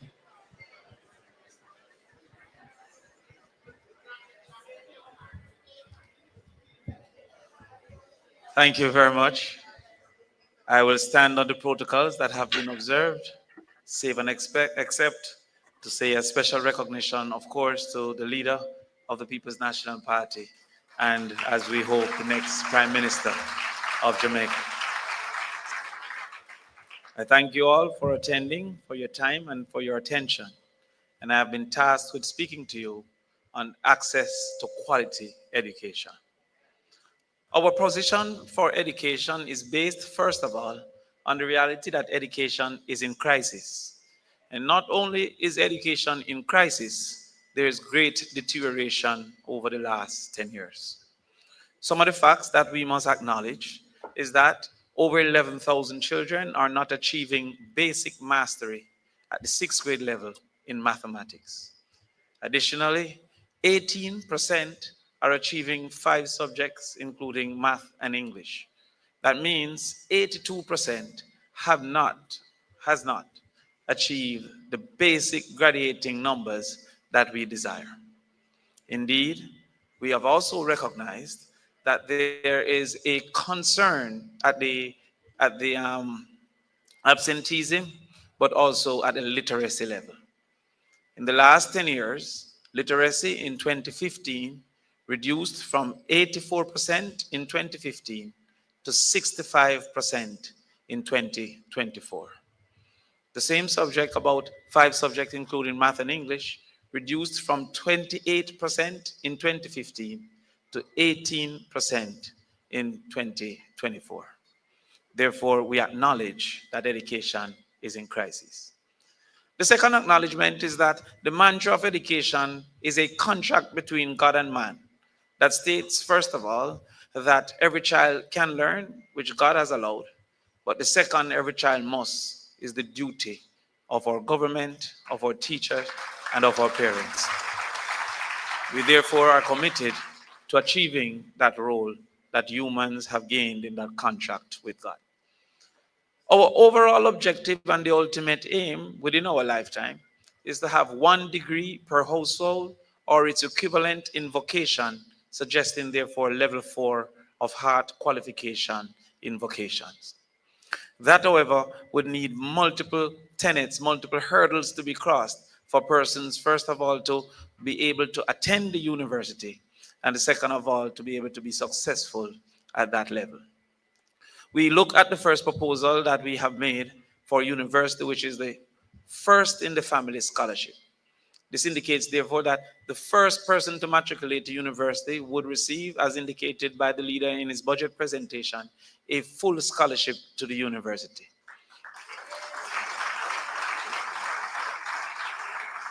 We have received questions about what is a family and how is a family defined. It is simple. There are 2 definitions to the family. The first is shared ancestry, and the second is shared roof. Any of which that child qualifies, that child will benefit from the first in the family scholarship. Our numbers have been calculated and reported, and it's important to indicate to students currently at the university that for the first year, our numbers considered 4 groups of university students. So not only new university students, but current university in first year will receive their second year, and current in second year will receive their third year, and equally current in third year will receive their fourth year. We also recognize that outside of those who may receive the scholarship, some are still in need of having a student loan. And again, as the leader has indicated in his budget presentation, which is why I'm so confused by the multiplicity of arguments that we have not proposed our plans. But the leader also stated that those persons who have applied to student loan, the payment will be tied to their income to ensure that student loan isn't a albatross around the necks of individuals who have the necessary expenses of survival. We have also indicated that for those who are not yet employed, student loan will not start until the start of employment. Therefore, there will be no requirement for payment. But before we get to university, we have to ensure that there is early exposure to children for their brain function. Research has indicated that 80% of the brain function occurs in the first 1,000 days. And to that extent, we will ensure that we work with the churches to create facilities for infant learning in each community so that we can have organized access to brain function and that improvement so our children can get that. Additionally, we recognize absenteeism as a major problem in Jamaica. Recently, we celebrated 22%, a return to 22% absenteeism, quote unquote, pre-COVID levels. Chronic absenteeism is suggested to be 10%. So we are celebrating twice what is suggested to be the chronic absenteeism levels. And this is for the general reality. Deep rural absenteeism has been said to be 55% and rural absenteeism 32%. To this extent, we have recognized some of the reasons for absenteeism to include access to transportation. And it's important to differentiate access and affordability because there are some communities being deep rural that have no access for them to even consider affordability. To that extent, we had indicated the RIDE program. And the RIDE program is to give $10,000 per month or $2,500 per week as a supplement to individuals who are coming from communities that may, one, not have access to make access more available, but two, may not be able to afford to ensure that they can afford getting to school. Regardless of the quality of school and teacher, absence would indicate that the child will not be able to perform satisfactorily. We also recognize nutrition to be a problem. And in recognizing that nutrition is a problem, we relied upon the research that said 56% of Jamaicans have food insecurity. Some graver than others, but 56%. Our current PATH program launch is targeting less than 30% of our children, indicating that approximately 26% are still not accessing the necessary nutrition that is needed. To this extent, we not only decided to expand the number of students to over 240,000 students, but also to increase the amount from $180 to $400 per child per day. The current $180 have caused for an apartheid system in education where many children on PATH have to join a separate line of segregation and divided from persons who are affording other lunches. Principals have also started to offer 3 days of lunch because the money allotted cannot provide for the entire 5 days. Time come for that to change under the People's National Party. We will ensure that the stories of literacy problems in high school are a thing of the past by focusing on literacy and numeracy in the first 4 years, indicating that by the grade 6, all our children should be literate and numerate with the necessary interventions to correct the necessary things for those children. We will host camps, we will host evening programs, we will host summer school to ensure that those who unfortunately have been robbed of opportunity don't remain in the lines of the level 3 and level 2, but all come to pathway 1, which is the aim for our children.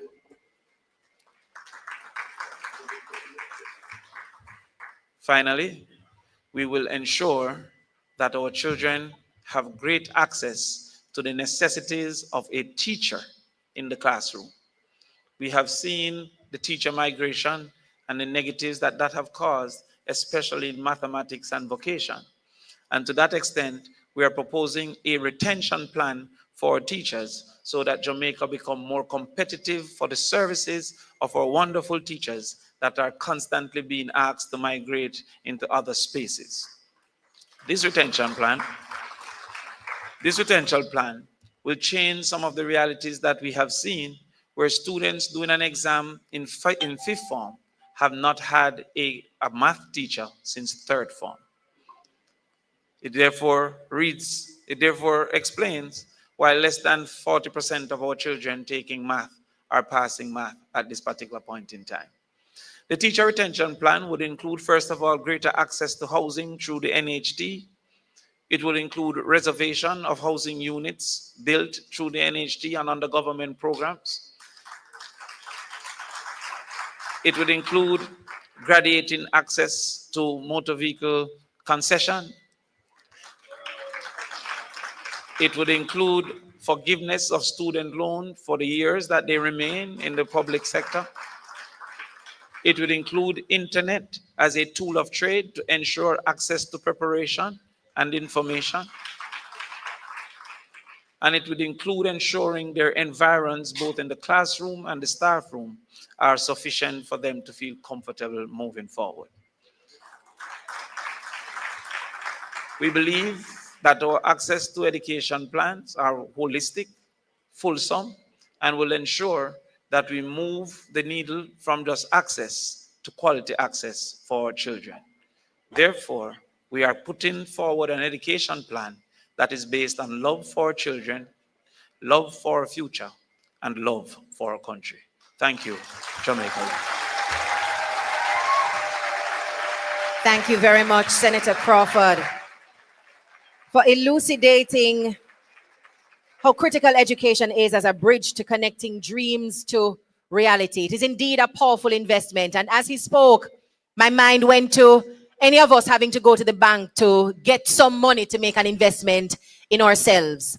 The bank looks at the whole human sitting before that particular agent. Where you live, we need to establish that you are grounded and can be found. What is your record of earning and payment? We need to see where you're coming from to figure out where you can go. What are the full suite of resources that you will need to make good on this investment in your business? And if you need to have access to an incubator, that is done too.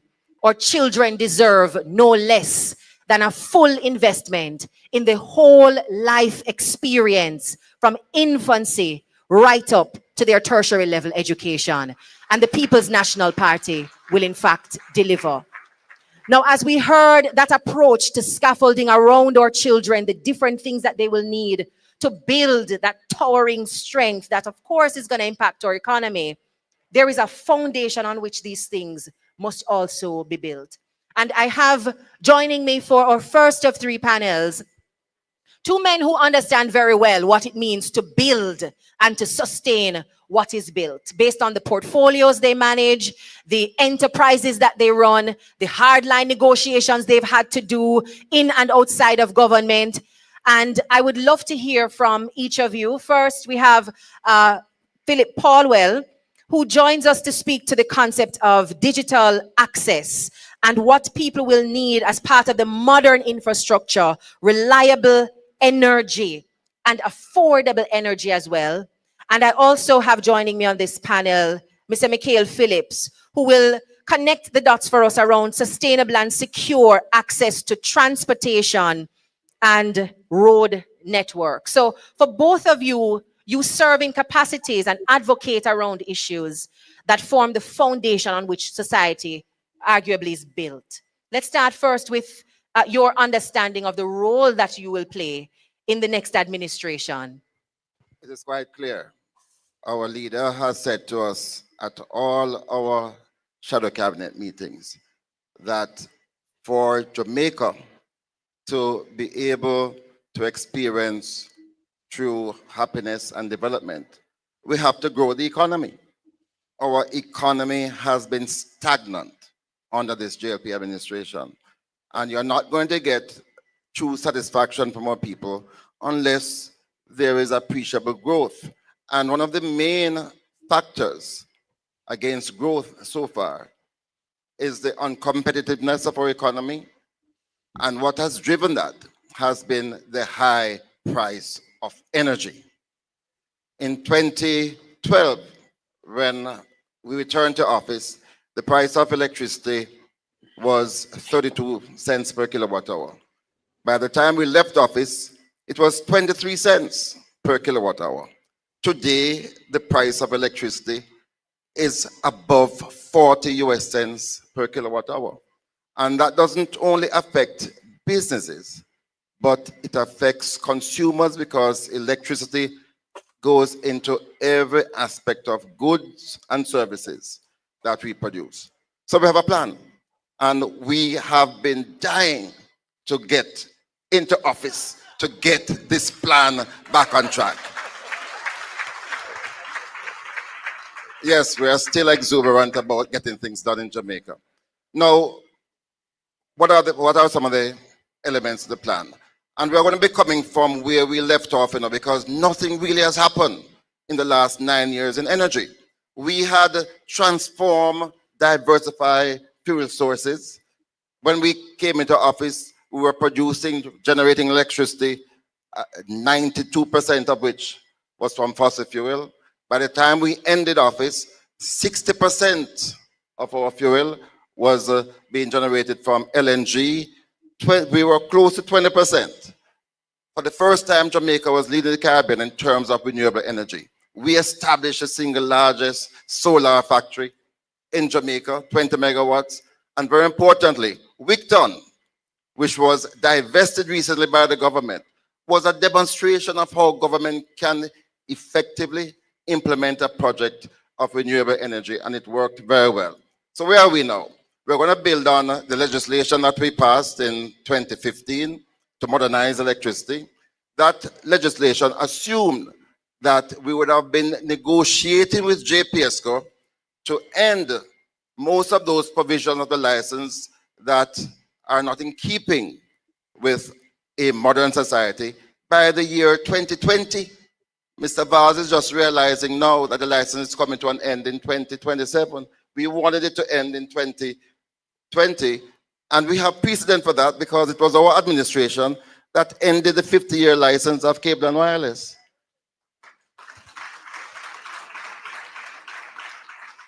And what are the elements of this new license and the new regime? First of all, we have to have more competition. And I'm a competition man on the energy side. By that we mean we have to ensure that Jamaicans will have access to that essential facility known as the grid to generate from their rooftop solar that can be sold to the grid.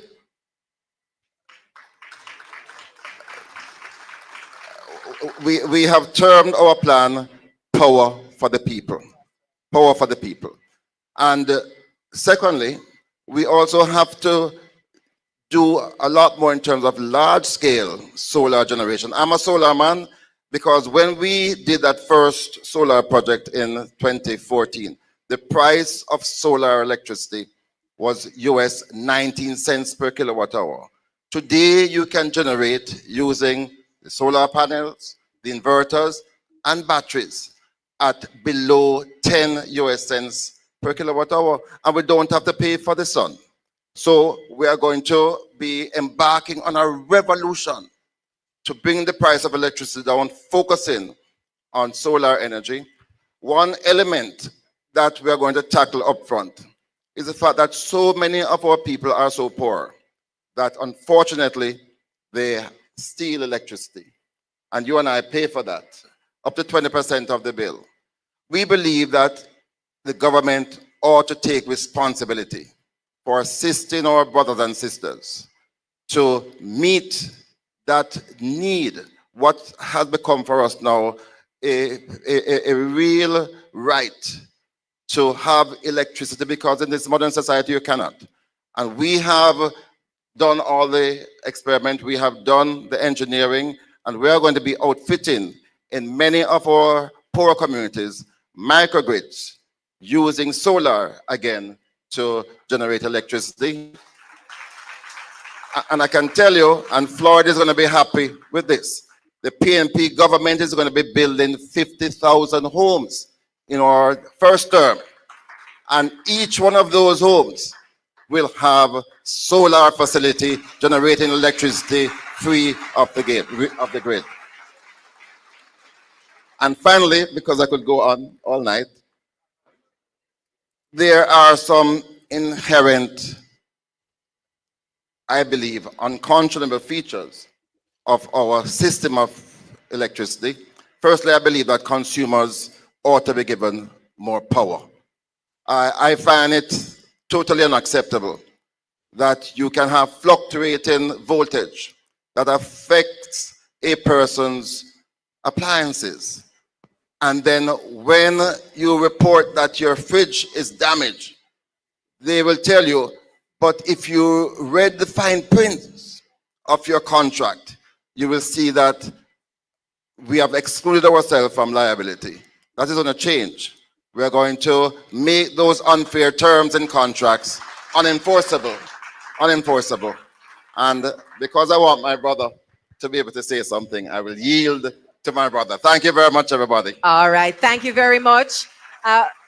Philip, it's always a pleasure to hear your passion about powering our nation. Now, before we hear from Mikhail, I want to invite a member of the audience to join me on stage to pose a question to either of our two panelists. You may raise your hand and a member of the team will select who joins. While that is taking place, the hands are going up. I'll now pass the microphone, as they say, to you, Mikhail. Looking at the transport sector, quite a bit has been happening, a flurry of activities, some would say, heading into the elections. But what's important is for us to understand some of the core issues that Jamaicans have, and roads stay at the top of the agenda, whether rural or urban. We're promising road, but where are we getting money to fix road and build road?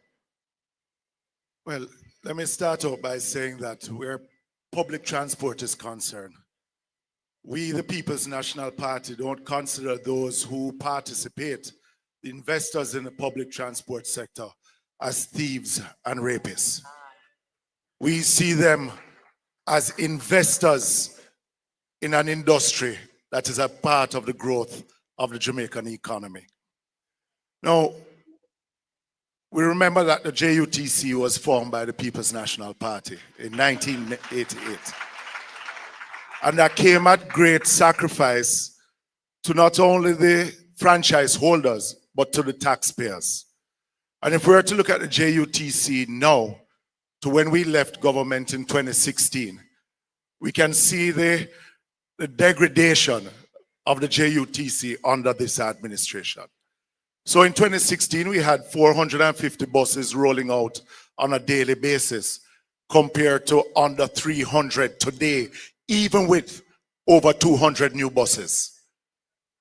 We saw the subsidy of the government of the day in 2016 was about 4 billion. Today it is about 11 billion. The losses of the JUTC then was about $2 billion.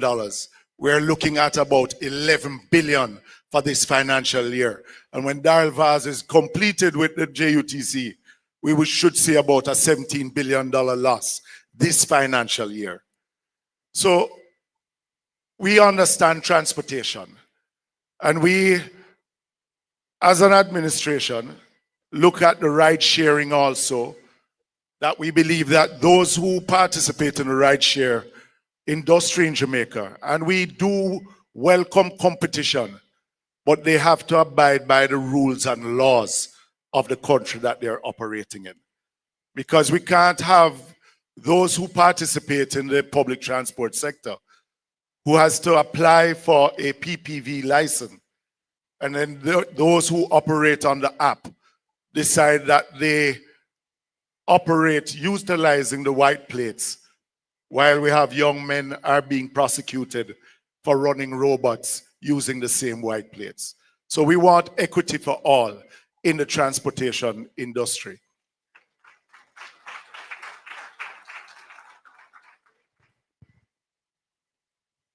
We spoke about, in my own budget presentation over 4 years ago, about the rural bus system, about how it is that we're going to have a school bus system moving 20,000 students daily compared to the 4,000 that has been proposed by this administration. And I think we need to get to a point as a country that we need to want the best for our students, for our people. We have 1 million Jamaicans that are dependent on public transport. We have to find a way in moving those persons in a first-class manner, because Jamaicans do deserve the best. So when we see the minister purchasing used buses that are 10 years old, 150,000 miles on each bus, not kilometers, miles. We have started conversation with manufacturers of the buses, those that manufacture currently for the JUTC. They are willing to come and retrofit buses from 15-seaters to 20-seaters to 35-seaters with chassis that are conducive for our roadway. And there are many questions that are still remaining, because for $1.4 billion for the buses that are currently purchased, with the buses costing about $400 million, we ask, where is the other $1 billion going to? So moving forward, we have to look at the Kingston metropolitan area. We spoke about light rail from Portmore, Spanish Town coming into Kingston.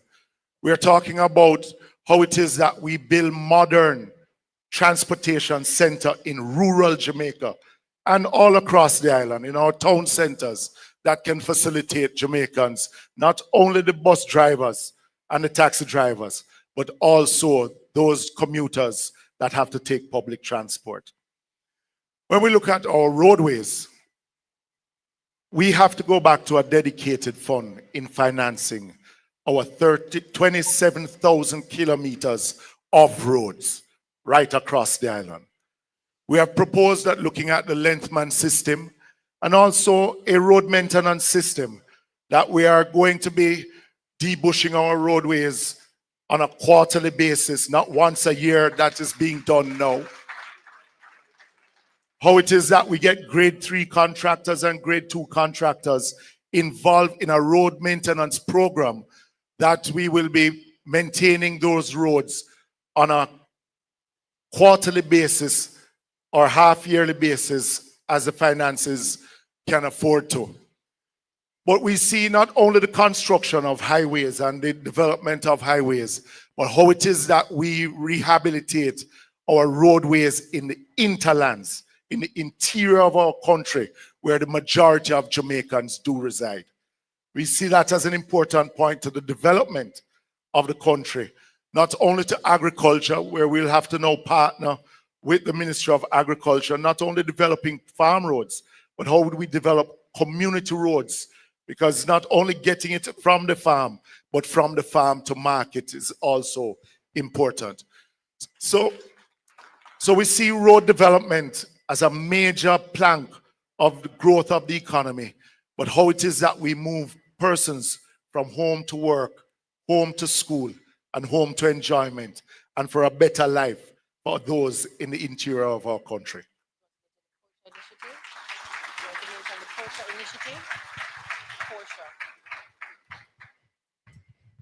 All right, thank you very much. We had, I think, a depth of and wealth of information coming from both of our speakers on this first panel. Hope you've been taking notes. So when the questions are asked about what plans we have for energy, what plans we have for education, for justice, for transportation and road work and maintenance, you're able to point to some of these key, critical and succinct ideas and commitments from the People's National Party. Please, a round of applause for Mikhail Phillips and Philip Paulwell.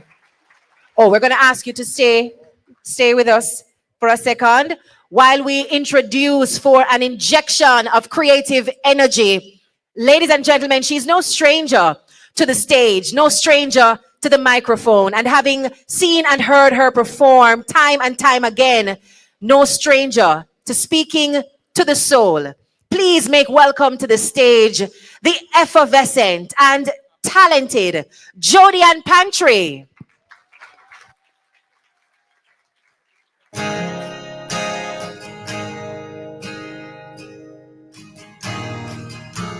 Good night, everyone.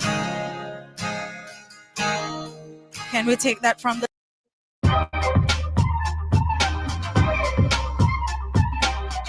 Don't you hold some more, 'cause I can feel your love. I can feel your love. Thank you.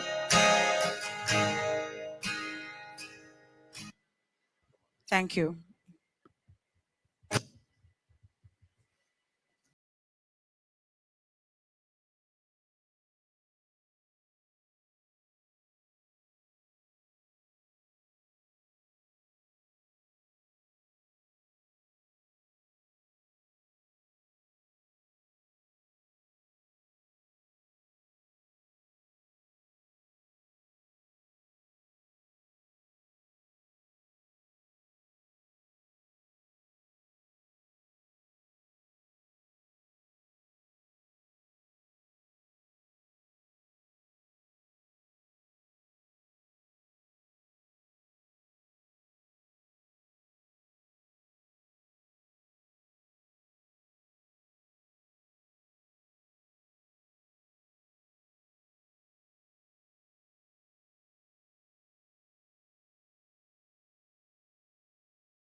that we are able today. We will sing of the goodness of God. Oh, I'm gonna sing of the goodness of God.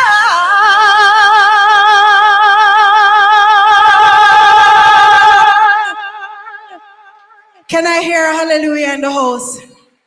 For the people who are not afraid to say hallelujah. Can I get a hallelujah? Thank you, Lord. Keep it flowing, DJ. I chose this song because everyone in here have been through something before that shook or rocked your world. But you didn't stay down there. You got back up, right? Take it from the top. You got back up. And that is all that matters. So this is a message to every single individual in here tonight. Gonna break these chains around me. Gonna learn to fly again. Maybe hard, but you'll do it when you're back on your feet again. Soon these tears will all be drying. Soon these eyes will see the sun. Might take time, but you'll see it. Hey, when we're back on our feet again. Are you ready? Let me step down.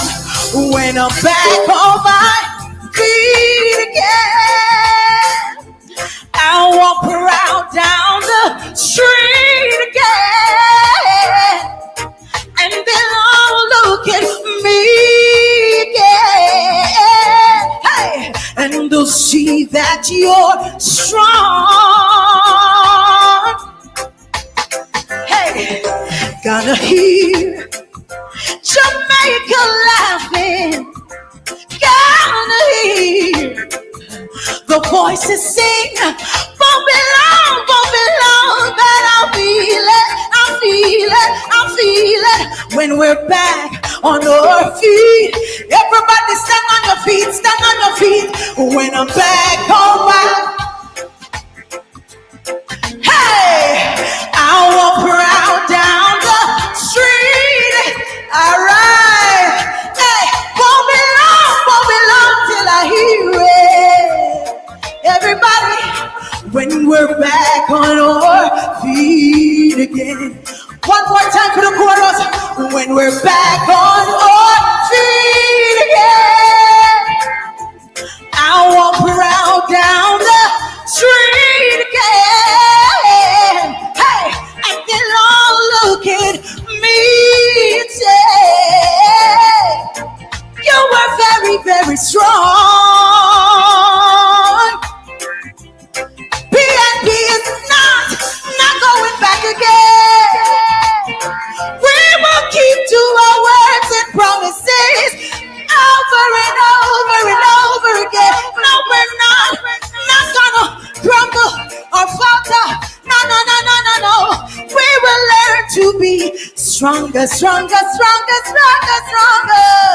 Hey, soon these tears will all be drying. Soon these eyes will see the sun. Won't be long till I see it. Mr. Pamor, I see you when I'm back on my feet again. Oh, Lord, when we're back on our, just wave your hand in the universe. Wait for your victory when you're back on your feet again. God's got you, you'll be back on your feet again. One no dash you away, on your feet again. Keep it flowing, DJ. Keep it going. All right, everybody, let's put your hands together like this. Come on.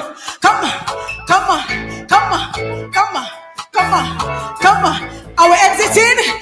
Together now, don't worry. Sure about her. Cause every little thing, yeah, every little, it's gonna be a ooh, yeah, singing over it about a thing. Cause every little thing, yeah, every little thing, hey, it's gonna be it'll be alright. Hey, rise up this morning. What we do? Smile with the three little birds. What them do? What them do? Sit by her. Singing sweet of what? Of melodies. No, singing, yeah. This is my message too. Thank you so much. Let me hear you say, whoa. Sing, whoa. Sing, whoa. Sing, whoa. La la la la la. Thank you so much, ladies and gentlemen. And thank you, the inimitable Jody and Pantry. I know there was a money pull up in the crowd for you when you started with Back on Your Feet again. Every comrade felt that from the tip of our heads to the toes of our feet. Give it up one more time for Jody and Pantry. Now, you know it's not a Jamaican event if I don't have an announcement for a car that needs to be moved. So listen up. I've been told that the back left tire is missing. So if you drive a silver Nissan SUV, 5095kg, you're blocking. Let's go again. And remember, this is a high impact moment. There may be a missing tire. 5095kg, a silver Nissan SUV. You're blocking a fellow member of our audience, and we're asking for you to move your vehicle as quickly as possible. Thank you. So we're moving into our next pillar. And if you're counting with us, we're at the first, or spelling with us, we're at the first, well, the second A in Jamaica, agriculture. And this is a big one. I love that I'm seeing a representative from the Breadbasket Parish of St. Elizabeth on the stage.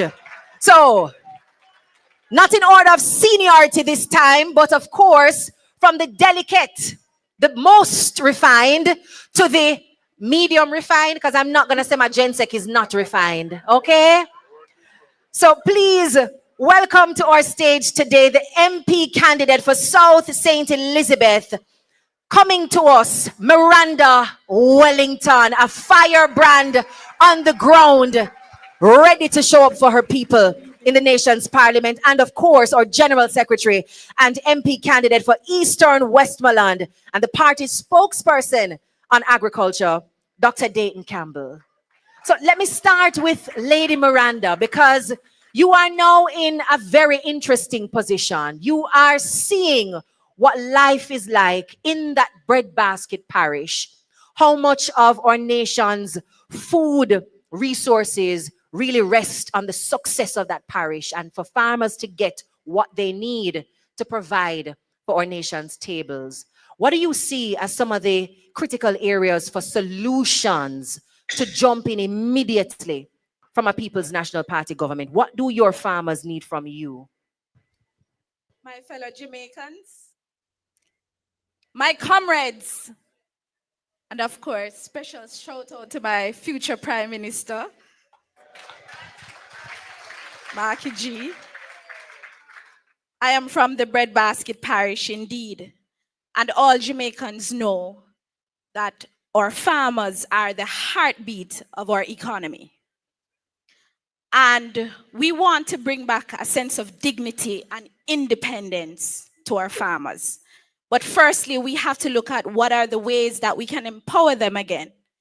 And I'm very excited about our manifesto plan for agriculture, because as a youth and from a community that is predominantly farm-based, I want to see our youths go back into agriculture. And we are very proud to showcase this in our manifesto. So youths in agriculture need the kind of support that we see many of our farmers across the island needing. And what is critical about getting our farmers back farming is that we no longer should have food on our plates that are from the States. So we need to protect them. The local industry needs to be protected. And my future agricultural minister will tell us a lot more about the areas, but agriculture, innovation, and technology that is critical to getting back our farmers on board, especially our youths. And there are quite a lot of ideas that we have showcased in our manifesto, including geomapping, sending our farmers to the market without moving. That is critical because there's a critical disconnect between our farmers and the market. So also, I'm from a predominantly drought-riddled area. We have to protect our farmers in investing in seeds that are drought resistance. You know, what we see is that they're spending so much money, so much loss in agriculture because of climate change. And we see where many of our farmers no longer feel it's viable in the drought period. So what we're finding now, many of our farmers are not farming for the last 3 months. So we have to look at seriously at how we can protect the drought-riddled areas in investing in technology, in investing in AI, so that they can get back to being a part of the industry that has led them into production for so long. Thank you, Miranda. So we're hearing about the need for protection. We are hearing about the need for empowerment of our farmers and also an element of sustainability in those farming communities to ensure that they maximize what they have on the ground and can also make use of the new technologies. What are the policies for the PNP heading into government to answer to some of those questions and more? Well, thank you very much. Good evening, ladies Come on, and gentlemen. globalists, hit the like And button, of course, please. our incoming Prime Minister. We called it, they confirm it, and we will win it. Now, just some context to agriculture. We have over 262,000 registered farmers in Jamaica. And if you count those who are not registered with RADA, you have about 300,000. It is the main economic activity in rural Jamaica, accounting for 80% of the economic activity. We do have some challenges. 80% of the persons who farm, they're on 5 acres or less. And we developed some agri-parks a few years ago that has all of the infrastructure, the road, the irrigation, the drainage, and we only have 30% of the lands within the agri-parks currently under production. In terms of post-harvest loss, that is at 30%. And when you look at the arable lands that are irrigated, only about 15% of those lands are irrigated. There are several challenges that our farmers have, and we have put forward some solutions to address those at the root. And one of the proposals is to ensure that we put an agricultural development fund in place. That will not see our people paying any new taxes. What has happened over the last 10 years is that the food importation bill in Jamaica has moved from 834 million US dollars per year to 1.6 billion US dollars, a 100% increase. And that is both in the monetary value and also the tonnage, which has also increased by a similar amount. From the taxes that we collect on those, whether it is the CET or it is the additional stamp duty, we are going to take a percentage of that, and that is what will put the funds in the Agricultural Development Fund. That fund we will use to ensure that we can make loans available to our farmers by capitalizing the PC banks. We'll ensure that we can work with irrigation, that they can have proper storage, that we can work with technology and just modernize what they do. It is also important for us to make land available to our farmers. Too many of them are on terrains that are not conducive, suitable for agriculture, and it doesn't lend to technology and mechanization. So we will put idle lands into the hands of the farmers by leasing them those and to ensure that they can put them under production. In terms of our school feeding program that Senator Crawford spoke about, If you look at, and I'll just use two examples of constituencies that I'm familiar with.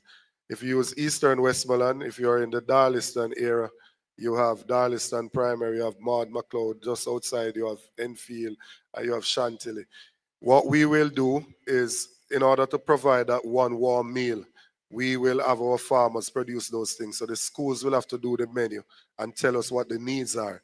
So they would say to us that this school is going to require 500 pounds of Irish potato or 300 pounds of pumpkin or X amount of pounds of callaloo. And then we will send our local farmers to go and produce those things, and they will have a guaranteed market in the schools. We're going to spend $9 billion on that. So that will ensure that we are not only giving a nutritious meal to the students, but that the local farmers are also benefiting from our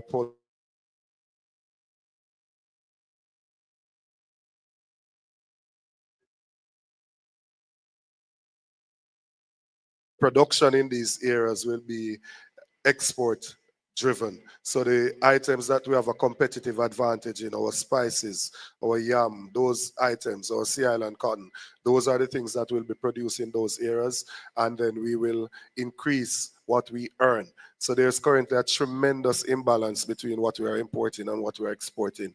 And we plan to ensure that agriculture can be that thing that people can generate wealth from the soil, and they can actually, by being involved in farming, they can break the shackles of poverty. We will also modernize what we do. Do you believe that you can use your phone to order something from China, but you can't use your phone to order something from Southeast or Southwest St. Elizabeth? So what we want to ensure is that we have the appropriate technology in place, that at all times we know what is under production, when is the expected maturity, what's the expected yield, so that way we will be able to control what is distributed in the market and in terms of imports. So we will not be allowing imports to run the way it is being run now, where there's just wanton distribution of import licenses. We will only go to imports when we cannot find those items locally. And in the import system that we'll have in place, it will be a transparent system, not geared towards friends and company, but one that is geared towards the benefiting the farmers themselves. So if they're producing and they're selling and they don't have the items, then they will get some of the permits to import the items so that they can continue to take care of themselves and their families. Profitable, equitable, and modern. Thank you very much, Comrade General Secretary. Now we have a young member of the audience joining us on stage with a question. Please introduce yourself and, of course, pose your question. Hello, good evening, everyone. My name is Shari Ann Henry, and to you, Dr. Dayton Campbell. You know, many young persons across Jamaica, we don't see agriculture as attractive, and it's all about getting your hands dirty. So how do you plan the People's National Party, when it forms the next government, how do you plan to digitize agriculture in Jamaica and make it more attractive?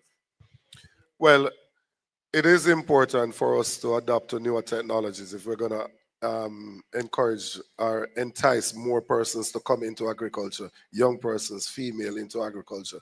So it is a core part of what we have planned. We do have our SMART program, which is Sustainable Management of Agriculture through Research and Technology.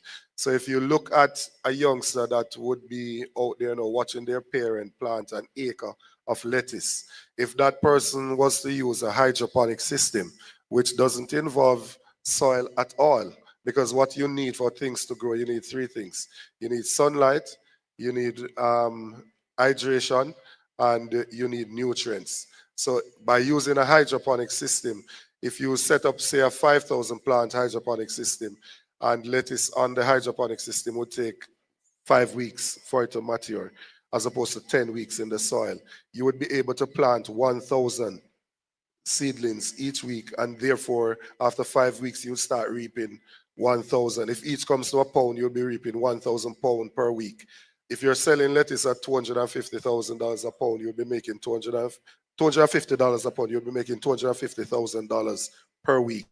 So by showing young people these numbers, having the Agriculture Development Fund that can assist them with a start in setting up their their infrastructure.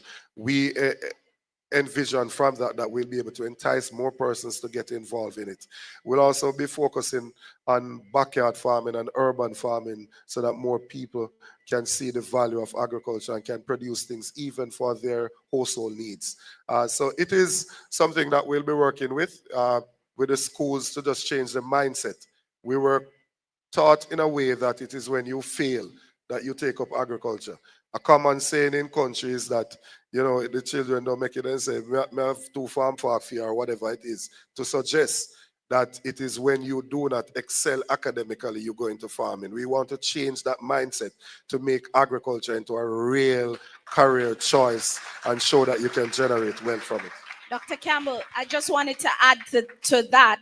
We need to invest in value-added product. And a part of our manifesto is that we'll be looking on crops that are in excess.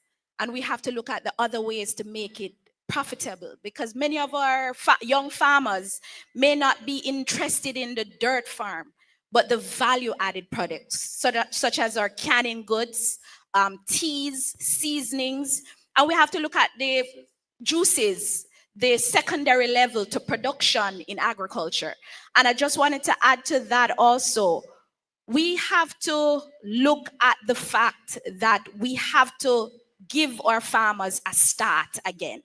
We have to make them accessible to better loans in our credit unions. Farmers need a start also, not just small businesses. Farmers need to have access to better loan facilities. And this is what our manifesto showcases also. So I just wanted to add that part also. Thank you. Thank you very much. And thanks as well, Sharian, for posing a question from the audience. I think everyone here is stimulated and even more curious to scan that QR code, download the full manifesto, and put each of these conversations into context for what's happening in your community and your constituency. Sharing as well that we will be sharing in a sort of drip fashion, strategically, new elements of the manifesto. So we have the full manifesto available tonight. And of course, we'll have it in audio version. And then in another couple of days, you will be exposed to Manifesto Light, which is not the light version of what we have ready tonight, but quick bursts of information on new, fresh policies and ideas.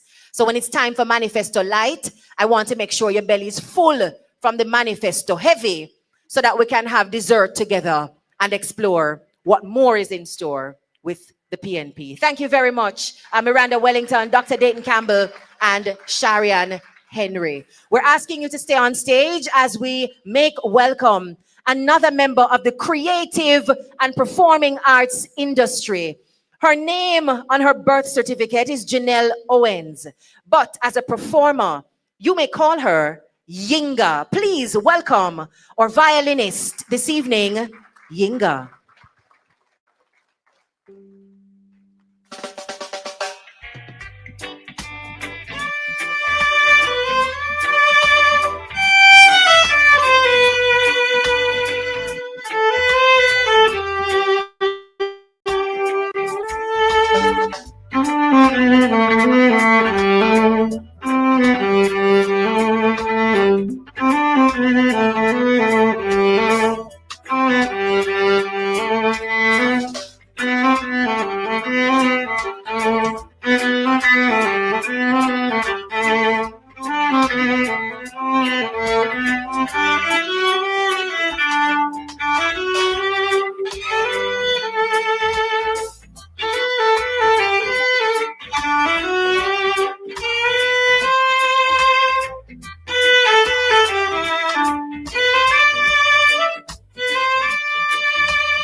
The applause going, ladies and gentlemen, for the young, creative, and talented Yinga. Now, our next pillar focuses on building Jamaica's economic strength through innovation and industry. And I hope you've been pacing yourself. Justice for all, access to quality education, modern infrastructure, agriculture, and now we are at innovation and industry.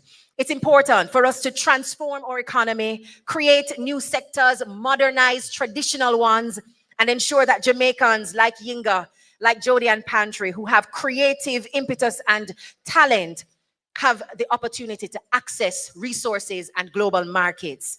So I invite, in this section, we will have two speakers actually, but I will invite first the Member of Parliament for Western St. Andrew to share the vision we have for innovation and industry. Please welcome Mr. George Anthony Hilton.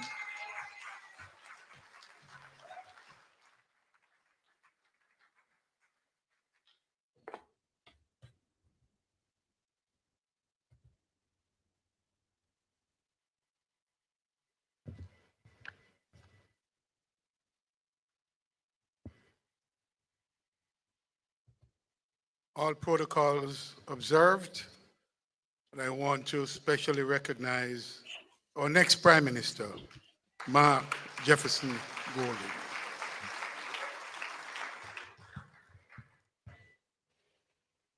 From 2012 to 2016, the last PNP administration introduced to Jamaica in a fundamental way the concept of logistics as a functional area of the economy and the logistic hub as a strategy for economic growth. The next PNP administration will be making more complex and to point out the connection between the supply chain and the value chain and to drive industry in the process. So I'll be focusing on innovation and industry. So ladies and gentlemen, imagine for a moment that you're standing at a crossroads. Behind you lies a path we have walked for 63 years, a path paved with bauxite dust and tourist footprints on the sands of our seashores. Ahead of you stretches a new highway, one that we must build together. The question isn't whether change is coming to Jamaica. The question is, will we lead that change or will we be swept along by it? The only certainty in today's world is uncertainty. Global disruptions have become our new normal. But here's what I know about us Jamaicans.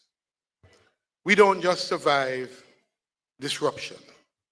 We dance with it. We turn crisis into creativity, challenges into championships. Let's be honest with ourselves. Our bauxite reserves won't last forever. Tourism, as wonderful as it is, leaves us vulnerable to every hurricane, every global pandemic, every economic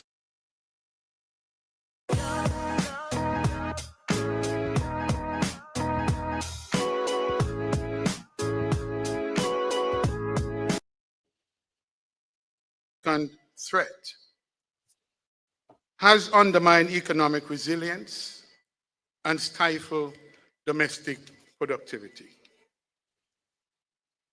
leaving a nation vulnerable and limiting long-term development. We've built our house on shifting sands, and it's time to pour a new foundation. But here's the beautiful thing about this moment. With every disruption comes an opportunity for reinvention. Think about it. The same digital revolution that threatens traditional industries is the same force that can connect a young programmer in Spanish Town to clients in Silicon Valley. The same climate change that challenges our agricultural sector can drive us towards becoming the Caribbean's first truly green economy. This is why we must embrace the PNP's initiative, Jamaica 4.0. Jamaica 4.0 is not a slogan, but a movement and a whole-of-nation approach. Jamaica 4.0 means building a knowledge-based economy where a brilliant mind in Mandeville is just as valuable as one in Manhattan. It means creating tech innovation zones in Montego Bay, Kingston, Mandeville, and Port Antonio. It means creating industrial parks in St. Thomas, St. Catherine, Clarendon, Trelawney, and St. Mary. Places where our young people don't have to leave home to change the world. Picture this as well. Jamaican farmers using AI, as was just said, to predict weather patterns and optimize crop yields. Or musicians, not just creating the sounds of the world, the soundtrack of the world, but owning the digital platforms that distribute it. Or manufacturers, not just assembling products, but designing them with smart technology that makes Made in Jamaica a mark of innovation, not just pride. Recently, I met a young woman, let's call her Keisha, who created an app that helps small farmers connect directly with restaurants in Kingston. She didn't need $1 million loan or a foreign partner. She needed what Jamaica 4.0 will provide: reliable internet, access to training, and a government that says yes instead of wait.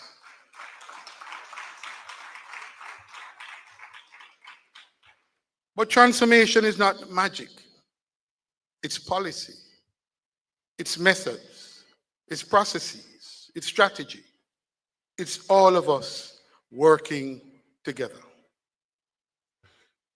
We will modernize our existing trade agreements and widen our market access and reduce trade friction and boost Jamaica's competitiveness. We will develop our modern industrial strategy to help us seize the most significant opportunities and create the most favorable conditions in key sectors for the companies of the future to emerge here in Jamaica. A PNP government will revamp Jamaica's global image, damaged over the past 9 years.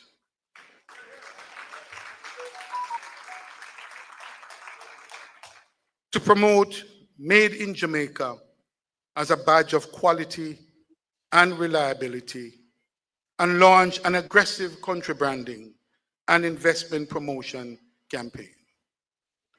Logistics is the lifeblood of modern commerce, and Jamaica is uniquely positioned to be its beating heart in the Americas.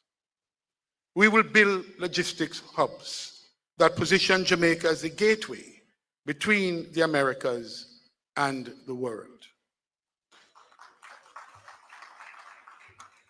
We will create over 100,000 direct jobs and 400,000 indirect jobs, not in 5 decades, but in the next decade, anchored in a bold SEZ infrastructure strategy. We will modernize agriculture, as was just discussed. So our farmers don't just grow food, they grow opportunity, wealth, and food security for all. We will establish a National Logistics and Supply Chain Council and National Innovation and a National Innovation Fund, because every breakthrough starts without someone who dares to dream differently. Let me say it clearly. Because every breakthrough starts with someone who dares to dream differently. We will reform our education and workforce development systems, because you can't build a 21st century economy with 20th century skills. This is our moment. This is our choice. This is our Jamaica 4.0.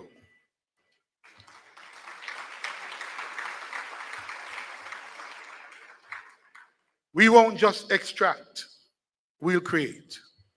We won't just survive, we'll thrive.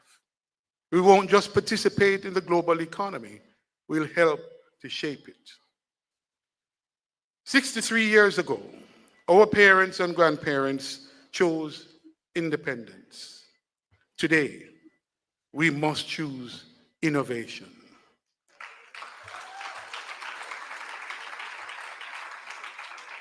They chose to govern themselves correctly, I may add.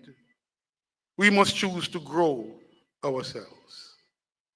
They dreamed of a free Jamaica. We must build a sustainable economy with inclusive growth and opportunity for all. Jamaica 4.0 isn't just our economic plan. It is our promise to every child who dreams of building something great without leaving home. It's our commitment to every entrepreneur who sees opportunity where others see obstacles. It's our covenant with generation yet unborn. Ladies and gentlemen, the era of extraction is ending. The age of innovation has begun. And it starts with us here today. Welcome to Jamaica 4.0. Let's build our future together.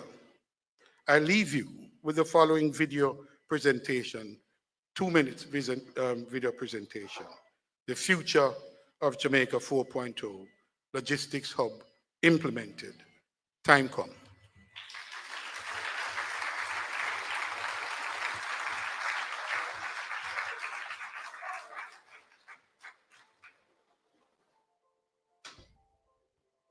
The Jamaica 4.0 Growth with Opportunity program breaks new ground. In today's market climate, countries no longer compete on products or services alone, but on their contribution to the global value chain. Goods and services are no longer produced in a single location. They are assembled and delivered across a network of territories, each adding value to the final product. This global value chain is driven by opportunity. Jamaica's government must therefore create an internationally competitive business environment to join and thrive in this chain. Policy decisions directly influence foreign direct investment and, by extension, impact both local and international investor confidence, especially among multinational corporations. The next step is for Jamaica's policies to evolve, from concepts and studies to execution platforms, from incentive-driven frameworks to innovation hubs, making significant value-added contributions to the global value chain. Only then can Jamaica become a catalyst for a new kind of business environment that delivers widespread local prosperity. Through its Jamaica 4.0, Growth with Opportunity, Jamaica will harness global economic dynamics to fuel domestic growth. And that is only the beginning. The 4 pillars of the program, best-in-class trade agreements, a forward-thinking industrial strategy, a bold investment promotion plan, and a global logistics initiative will form the foundation for a globally competitive economy. These tried and tested pillars, with tangible results across multiple industries, will define a roadmap for the program until 2030 and beyond. Beyond incentives, beyond growth, this will shape a global ecosystem where Jamaica becomes the gateway interconnecting the Americas to the world, building a new global trade order defined by connectivity, resilience, and opportunity.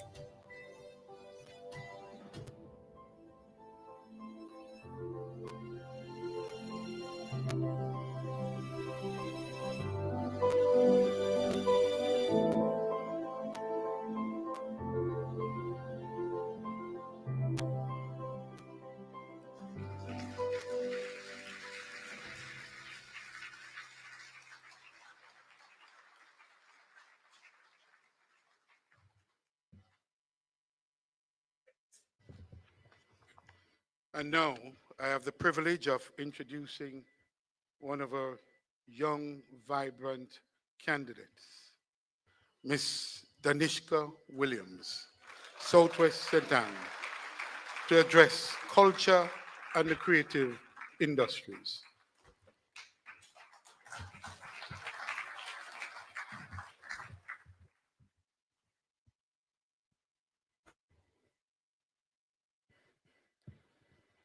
Good evening.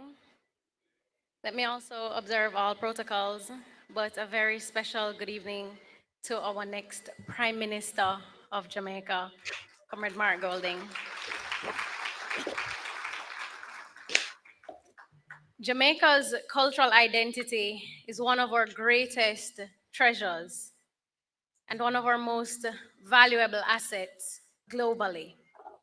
From the pounding heartbeat of reggae and dancehall that moves people from here in Kingston to Tokyo in Japan, to the bold colors and textures of our fashion, from theater that brings stories to life, to dance floors that unite strangers in joy, from the wisdom of our storytellers and the brilliance of our designers, our culture carries the spirit, the voice, and the vision of our Jamaican people. Culture and the creative industry can no longer be viewed as just a matter of pride. Culture and the creative industry has to be viewed as an area of opportunity to help our Jamaican people thrive. The global creative economy is valued at more than 3 trillion US dollars. Yet we know that in Jamaica, with our passion, our unmatched talent, and our originality, our Jamaican people deserve better. They deserve more.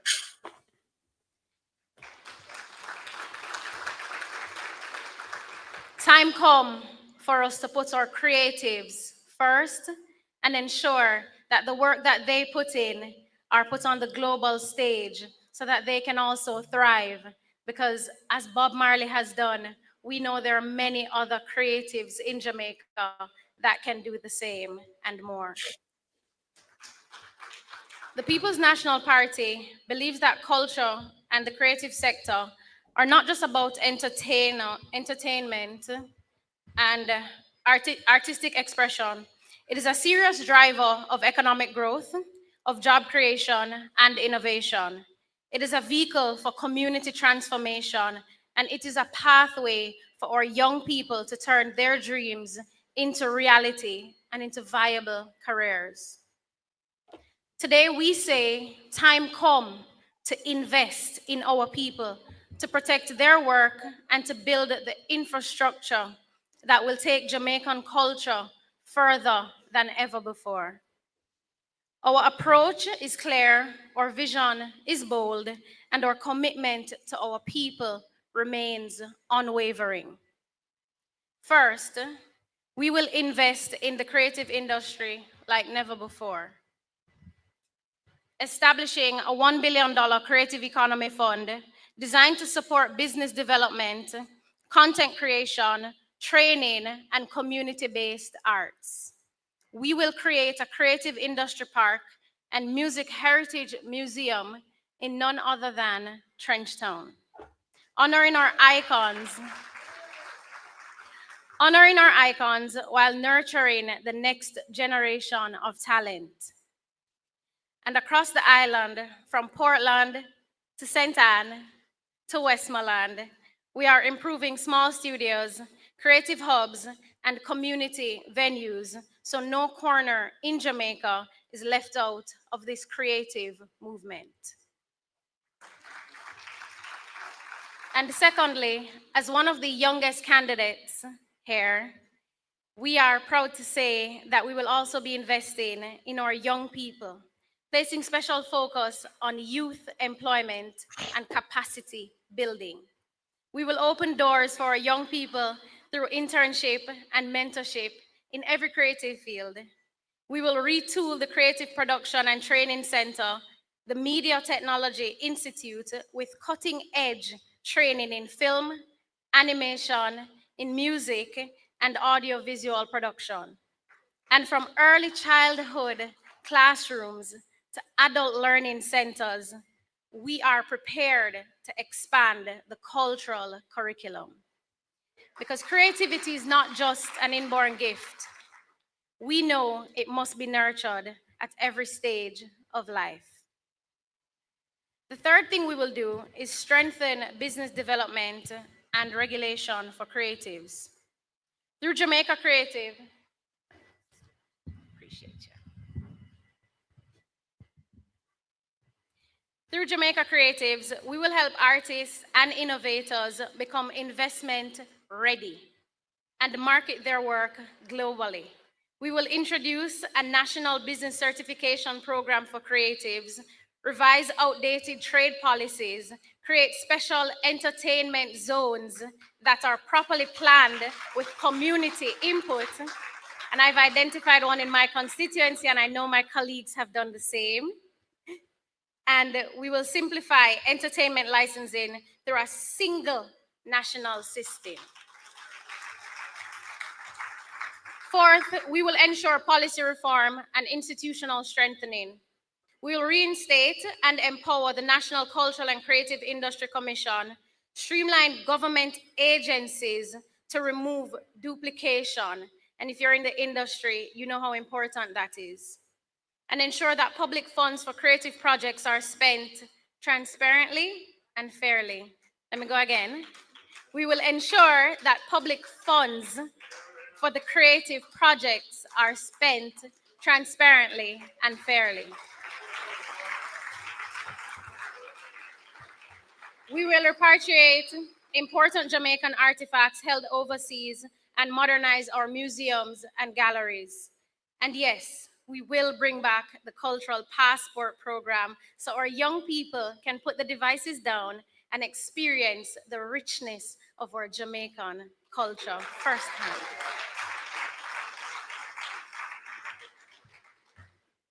We have a plan to bring culture and tourism together, finally, in a way that benefits our communities.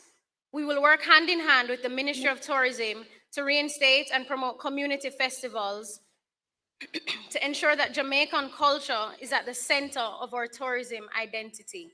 So when my tourists are going to Bob Marley in 9 Mile, they can stop in Alexandria and enjoy some opportunities and some good fun with my constituents. And finally, we will give national recognition to 2 giants of Jamaican culture. We will confer the honor of National Hero on the Honorable Robert Nesta Marley, who, might I add, is from my constituency, and the Honorable Louise Bennett Coverley, in recognition of their enduring legacies and the way they carried Jamaica to the world with dignity, authenticity, and brilliance. Ladies and gentlemen, the People's National Party understands this simple truth. Culture is not a side note. It's not a side hustle. Culture is the heart of our story as Jamaicans. It is the very heartbeat of this nation. When we invest in our creatives, we are investing in Jamaica's future. When we protect our cultural heritage, we are strengthening our identity. And when we take our talent to the world, we are claiming our rightful place in the global economy. So let us build a Jamaica where our creative people thrive, our culture shines, and our economy grows. Time come for the creative economy to take center stage. Time come for Jamaica to lead the world, not just in rhythm, but in revenue, in recognition, and in respect. Jamaica, time come for our creatives. Thank you.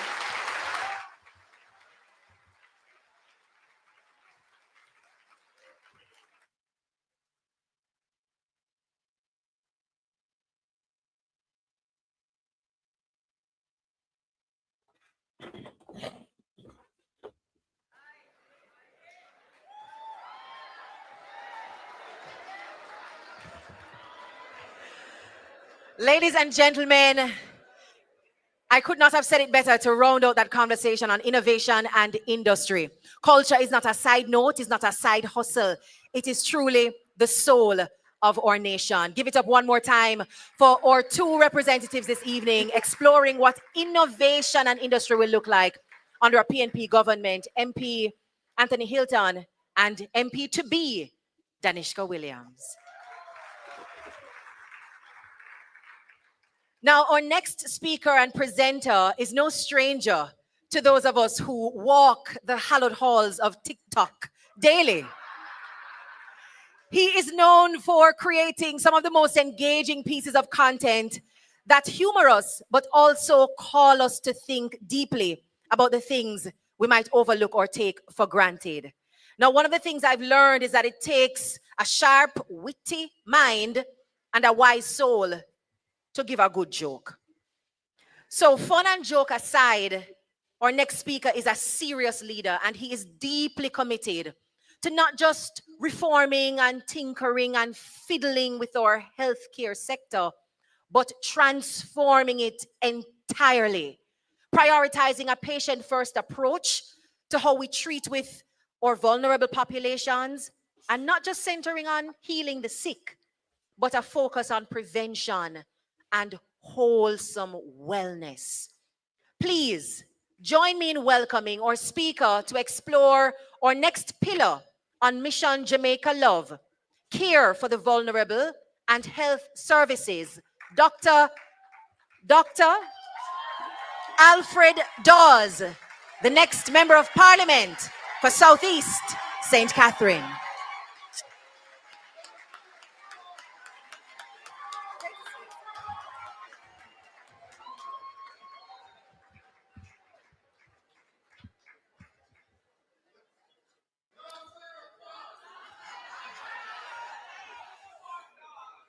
All protocols observed. A special greeting to the next Prime Minister of Jamaica. Comrades and Jamaicans here and online, good evening. I am not here tonight to sell a manifesto. I'm here tonight to invite you on a journey. It is a journey of creating a world-class healthcare sector. It is a journey towards good healthcare with dignity, where you are treated like and feel like Smaddy Picnic. It is a journey to reform healthcare because for too long we have been kicking the reform can down the road, and now we are at the end of that road. We are reforming healthcare to meet the needs of the people, not what looks good with optics and marketing. The people have suffered long enough. They have cried too often. Billions spent with lives not saved, but friends enriched. Hey, hallelujah. Hey, hallelujah. The People's National Party will not boast of the money that is spent. It will boast of the lives saved. And I am not just here because you can read the manifesto. I am going to say the team that is going to implement these policies care deeply about the health of the nation, led by a prime minister with medicine in his DNA. 3 generations of excellent doctors, with Sir John Golding planting the seeds that has allowed him to select a team Is it Dr. that is Dazo going get a to lot go tomorrow? far beyond what Sir John himself did.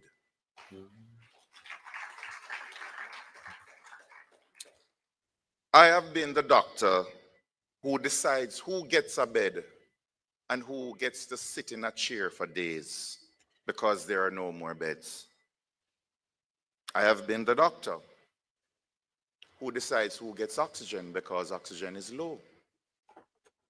I have been a part of the medical team that has decided who gets to go into ICU for that one available bed and who has to die.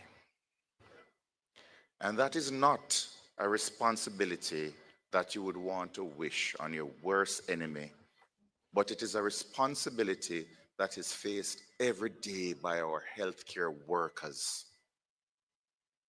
You don't want to be those healthcare workers, and worse, you do not want to be that patient or relative. Billions wasted, millionaires created. Whoa, Netherlands suit.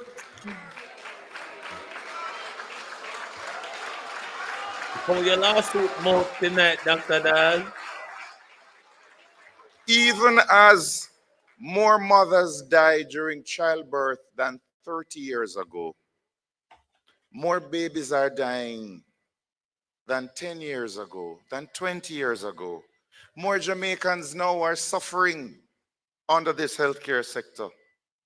And the tears of the grieving relatives for those who have passed demand change. It is not through infrastructural projects, not an ivory tower at the University Hospital of the West Indies, when so many clinics and hospitals lack staff and basic equipment to care for those who come to their doors. The needs of the patients and the staff need to be addressed and not the needs of the politician.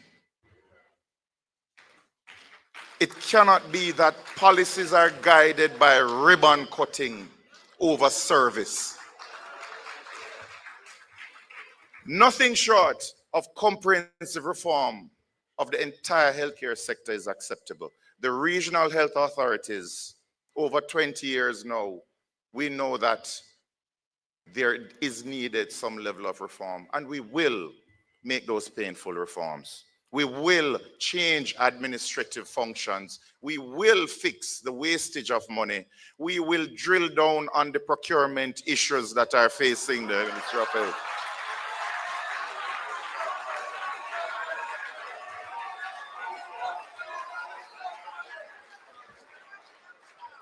There will be a comprehensive review of how we fund the Ministry of Health and a comprehensive review of how we spend the dollars in the Ministry of Health. And above all, we will have care with dignity. And this means that you will have care with dignity from the womb to the tomb.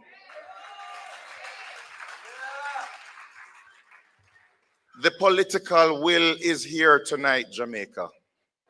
I feel it in the room. It can be done. It will be done. So I invite you, Jamaica, to journey with the PNP as we reduce waiting times for surgeries in A&E departments, in clinics, where we move patients out of chairs into beds, where we save mothers from dying in labor with improved antenatal care rather than blaming the mothers.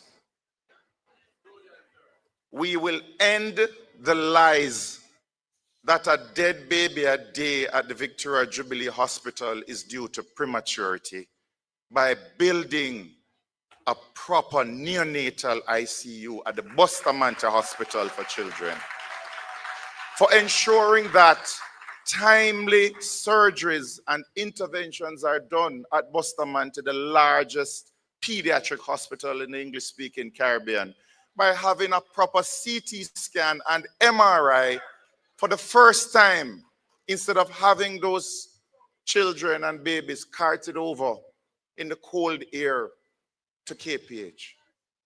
It is a pledge, it is a promise, it will be done.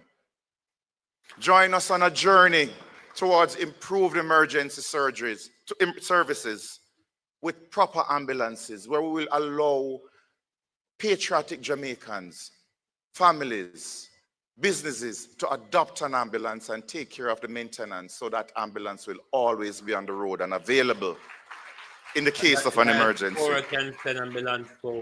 Join us as we improve radiology, where every parish hospital will have a CT scan, where we will improve dialysis so you don't have to cut the costs and allow yourself to be poisoned a little bit more rather than get the treatment you deserve if you have kidney failure. Join us on a journey towards dignity, where you no longer have to go on Facebook and beg for blood donations. Join us for a health service where we work towards seeing a grandmother with a hip fracture, getting her surgery done because the implants are there, rather than waiting 3 months to come up with the money to buy those implants. They will have their surgery and be home in 2 days.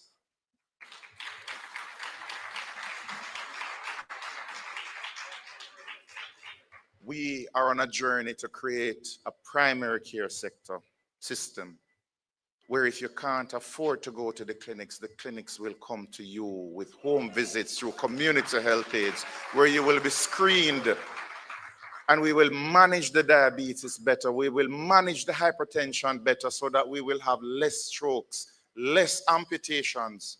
Today, a leg was cut off. Every day, a leg is lost in Jamaica, likely due to diabetes, entirely preventative. Join us as we journey towards cancers screened and cured with less lives lost. And this part is particularly emotional for me, because 3 years ago, my mother was diagnosed with colon cancer, and I've told this story before with her permission. And guilt-racked, I made a pact with God that should her cancer go and she not get that dreaded surgery where she would need the bag on her side permanently, I would do everything in my power, wherever I'm planted, to improve cancer care in Jamaica. And yesterday, after her follow-up colonoscopy 3 years later, she continues to be cancer-free. Without any surgery, it disappeared from stage 3 to stage 0. And it reminds me that the pledge I made 3 years ago is not for her, but for those who could not afford the Tony Thwaites bill, who cannot afford the private doctor, those who can't call a friend and say, get a colonoscopy done. They have to wait 2 years. And during that time, the cancer grows where it is incurable. It is the reality that is facing a lot of Jamaicans, and one that I have vowed to help to put an end to that misery. And I am asking to join me on that journey, to join the People's National Party on that journey, to reduce the suffering of Jamaicans by providing the healthcare sector that I know we can create. We only have to dream it, because the team is there to do it. A team that has over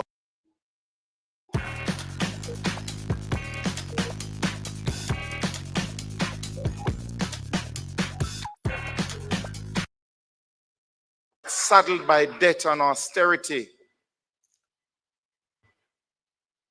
I know, Jamaicans, that you are hurt angry and disappointed with the healthcare sector.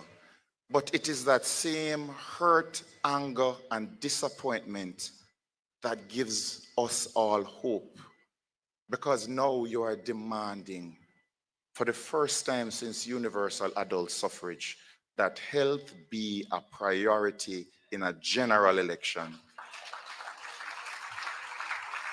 And with this awesome responsibility of who forms the next government hanging over both parties' heads, it is for Jamaicans to choose the team who they believe cares more about their health rather than the gimmickry and the ribbon cutting.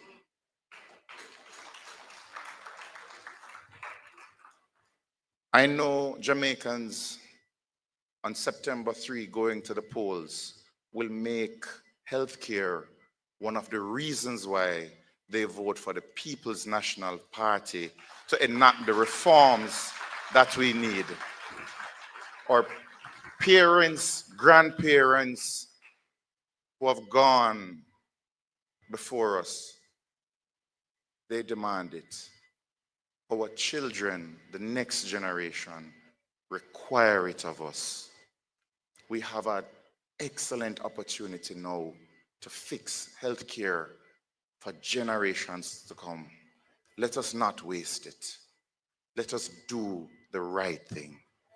Thank you.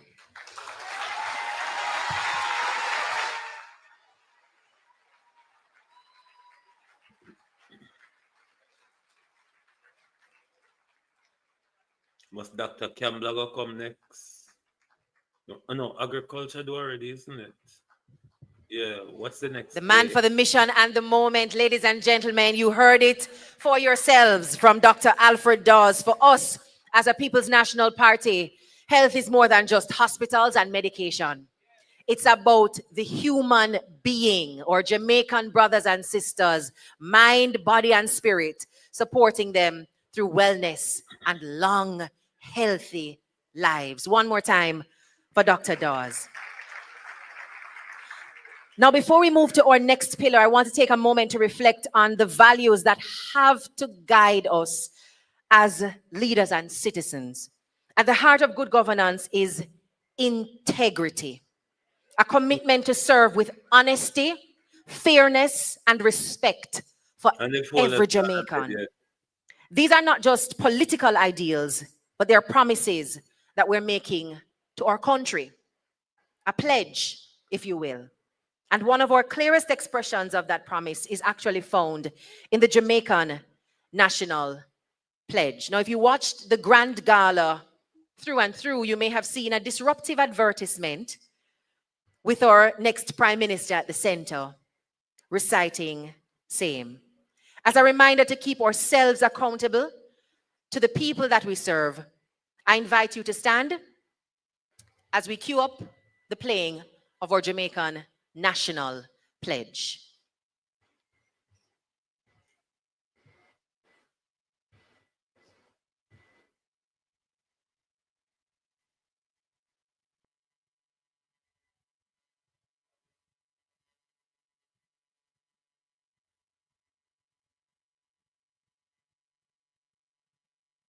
God and all mankind, I pledge the love and loyalty of my heart, the wisdom and courage of my mind, the strength and vigor of my body in the service of my fellow citizens. I promise to stand up for justice, brotherhood, and peace, to work diligently and creatively, to think generously and honestly, so that Jamaica may, under God, increase in beauty, fellowship, and prosperity, and play her part in advancing the welfare of the whole human race.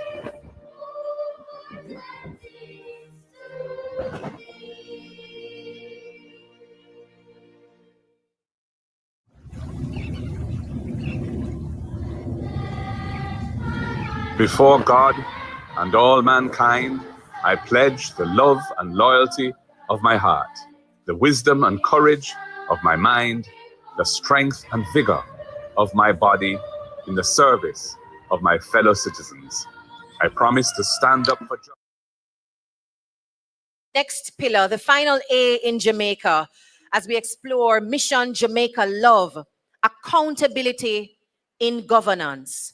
Please welcome a man most suited to speak to accountability in governance, or president of the People's National Party and leader of the opposition, a man who has led with integrity and vision, Mark Jefferson Golding.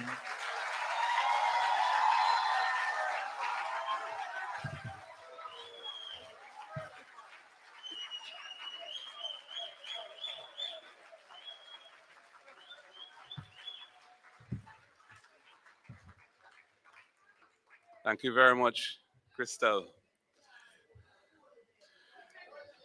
Jamaica's democratic journey began with the fight for the right to vote and then self-government. Today, we must go further. Democracy is not only about casting a vote. It's about giving citizens an authentic voice in the decisions that affect their lives. The People's National Party is committed to participatory democracy, where governance is transparent, inclusive, and accountable. We will modernize our public institutions, return power to communities, and rebuild trust in government by creating a system that delivers for the people.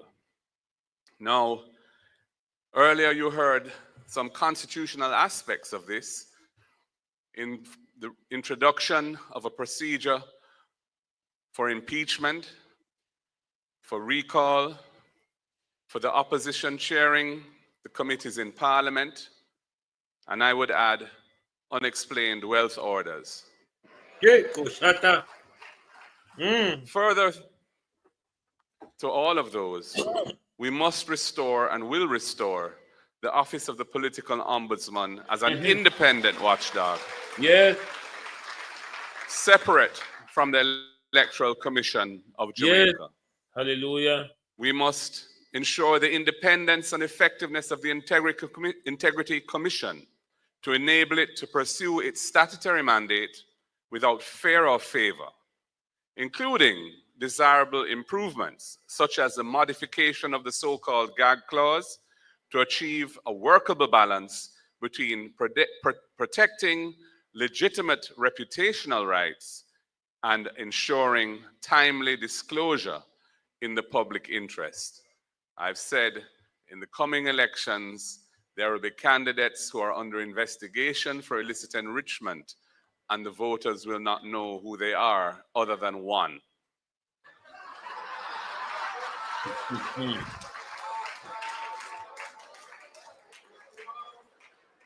We will strengthen the oversight committees in Parliament, including by enacting mechanisms that facilitate the participation of civil society and other non-state actors in the work of those oversight committees. We must broaden the democracy in this country and include more people in the process of government. We will modernize the Access to Information Act, which was introduced by the People's National Party and which needs further reform, including to implement simpler processes, shorter timelines, and a broader scope to facilitate the flow of information to the public. We will modernize the legal framework for obtaining permits and licenses to ensure efficiency, fairness, and transparency. We will increase the monetary jurisdiction of the parish courts so more Jamaicans can have access to justice that is affordable and closer to home. And I would remind that the emergence of the parish courts took place when I was Minister of Justice, when we modernized the system from resident magistrate court to the parish court system. And we will hold public dialogue on the National Sex Offender Registry to ensure a balance between public safety and rehabilitation of offenders, because the society is calling for that.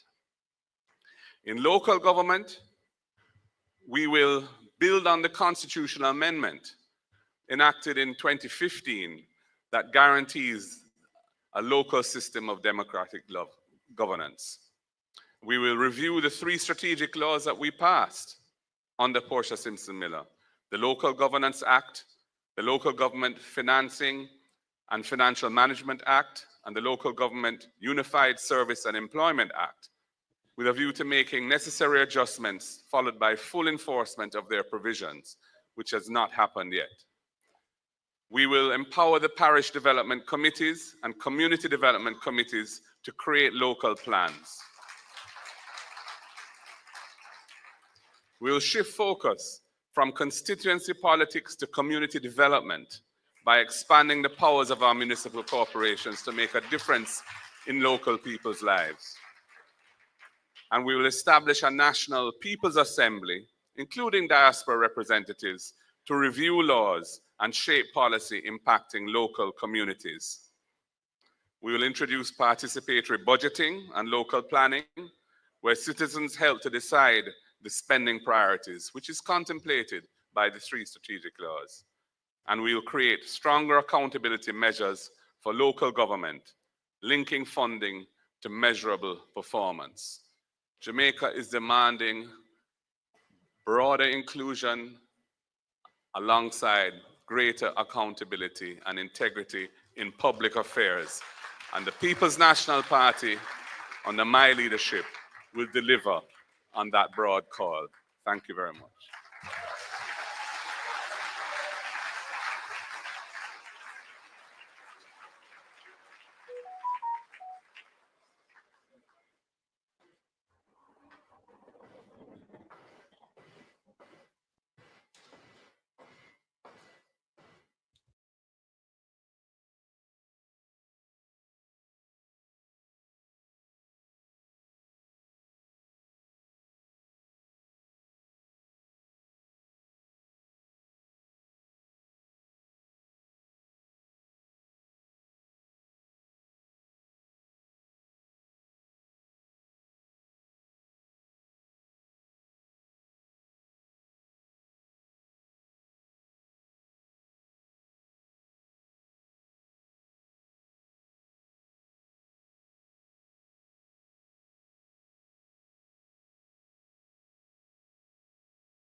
Now, I don't think you're going to hear from Yinga for the rest of the night, all right? So you need to clap her big and loud and tell her thank you, and we love you, and we feel blessed to be entertained by magnificent talents such as yours. Thank you very much, Yinga, and of course, Jody and Pantry, who soothed us with soulful sounds earlier in our program. Now, we've entered the final segment of this evening's Mission Jamaica Love presentation. So we've explored the acronym Jamaica, and we've now entered the love zone. Everybody ready for a little love? I hope so. Our next pillar begins with the letter L, and it signifies land, housing, and ownership. And I'm going to invite the members of our final conversation to the stage. That will be our panel discussion. So we're really at the last part of George, as we would say. So I'm inviting to join me on stage and to share with you this evening on a topic that is very close to home for all Jamaicans, because that dream to have a piece of the rock that you can call home and call your own is a national desire. The security that comes from home ownership is unparalleled. And this pillar is really about turning the dream of owning a home into reality for thousands of families across the country. So to speak to this, we are joined by someone who understands the importance of land and housing as not just something for the privileged few, but as a right for all. He has been a strong advocate for the fairness of land distribution and for housing policies that give ordinary Jamaicans the chance to own and build. Please welcome, ladies and gentlemen, the Member of Parliament for Southwest Clarendon, Lothan Cousins.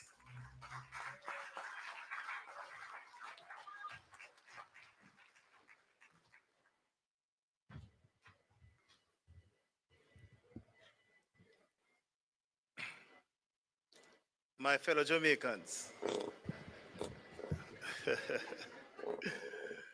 comrades all, members of the diplomatic corps, and party leader,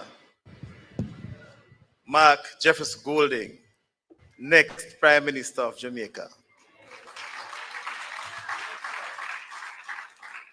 And with the announcement of the general elections, which is due, I think it's September 3rd, we are no longer an opposition party. We are a government in waiting.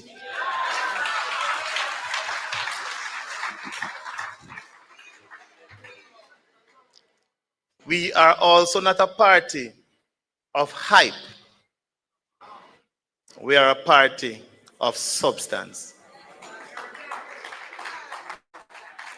And the substance is clearly outlined in the manifesto that is presented today. What we are presenting are workable solutions that is going to impact thousands of lives over the next 5 years. Hope is a bridge between today and tomorrow. Land and housing represents that bridge. It represents that hope. Thousands of Jamaicans over centuries have been disenfranchised. A system was created to deliberately deprive thousands of Jamaicans of land ownership. Our founding father, the Right Excellent Norman Washington Manley, recognized that. He championed the cause. And with this current PNP administration that is incoming, led by Mark Jefferson Golding, we are going to finally have the issue of landlessness, and the lack of land ownership finally put to rest.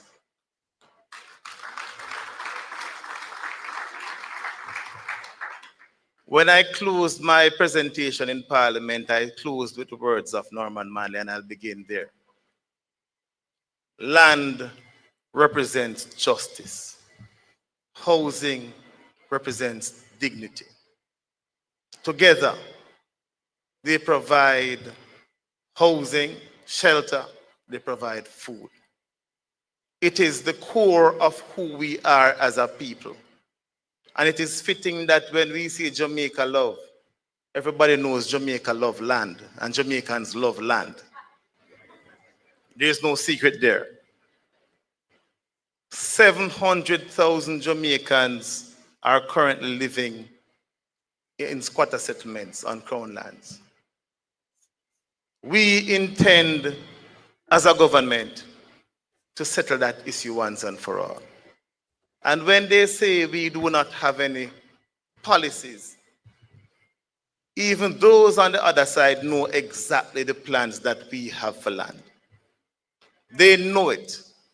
They have listened to it. They have been repeating it. And they know that we can do it and that we will do it.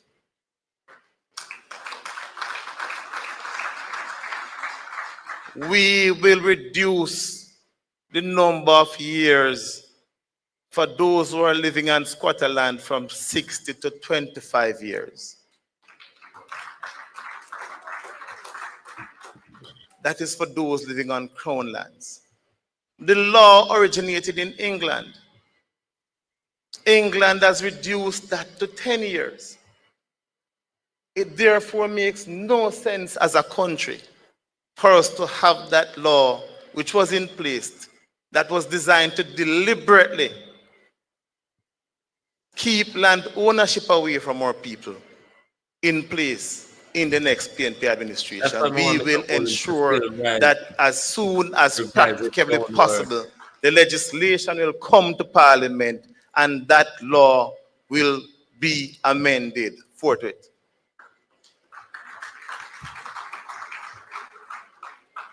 We all have sat down as a people and we have seen what has happened with the National Housing Trust. It is a crying shame. But we are not here to complain. We are here to provide solutions.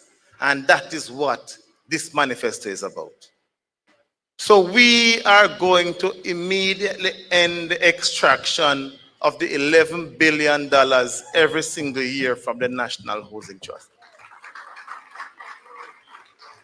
We are going to restore the National Housing Trust to its core mandate.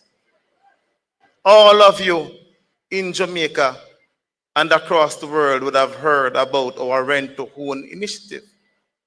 It is a bold, forward-thinking initiative that will allow thousands of Jamaicans who cannot afford a home to start out by renting that home. And after 6 months, after you have demonstrated that you're able to cover the rental expenses, that will be converted to a mortgage, and you will now be paying a mortgage monthly and be owning that piece of land that you're on.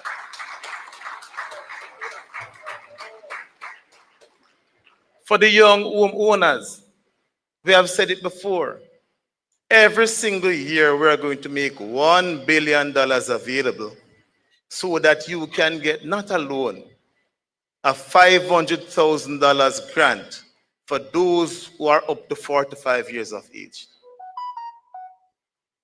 That will help you to cover the expenses to purchase a property.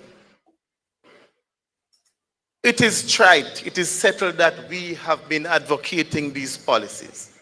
And we need to remind the Jamaican people that is us, this government in waiting, that is going to implement these policies and create a better life for all Jamaicans.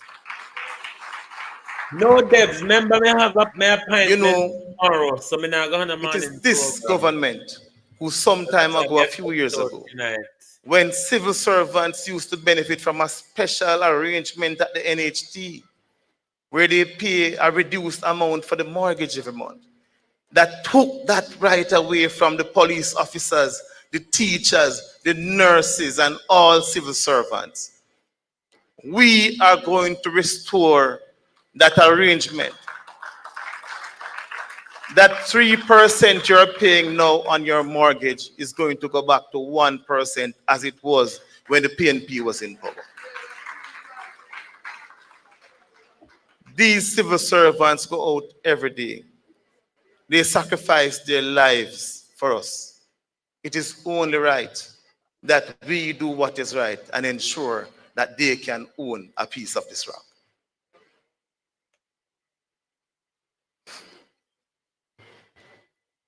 This PNP government in waiting is going to provide also special arrangements for persons with disabilities. So the same arrangement as it relates to the civil servants will also apply for those persons who have disabilities, so they can benefit from a reduced mortgage payment and they'll be able to also own a home. We will grant public sector workers a 3-month grace period so that when you have purchased that home, you will have to wait 3 months before you pay your first mortgage payment. That will give you the opportunity to do a little modifications to the house, make the house as comfortable as possible. Because we intend to construct 50,000 starter homes in the next 5 years. And with these starter homes, you will need the extra cash. So we believe that housing is a right as a party. We are committed to the cause. You have a decision to make on the 3rd of September.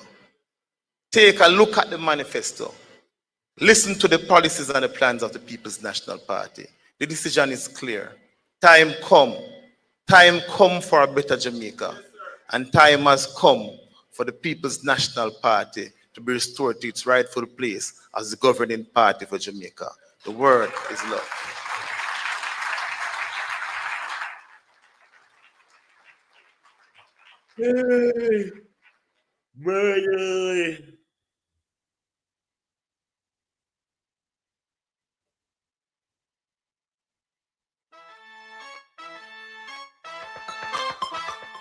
Jamaica. I entered politics at a time when women were few in the arena. We faced significant opposition, but we did not retreat. Today, 22 PNP women are stepping forward. They are lawyers, they are teachers, entrepreneurs, leaders. They have worked in their communities. They have stood in courtrooms. They have built businesses, mentored youth, and raised families. 22 PNP women united, unshaken, unafraid. Jamaica, time come.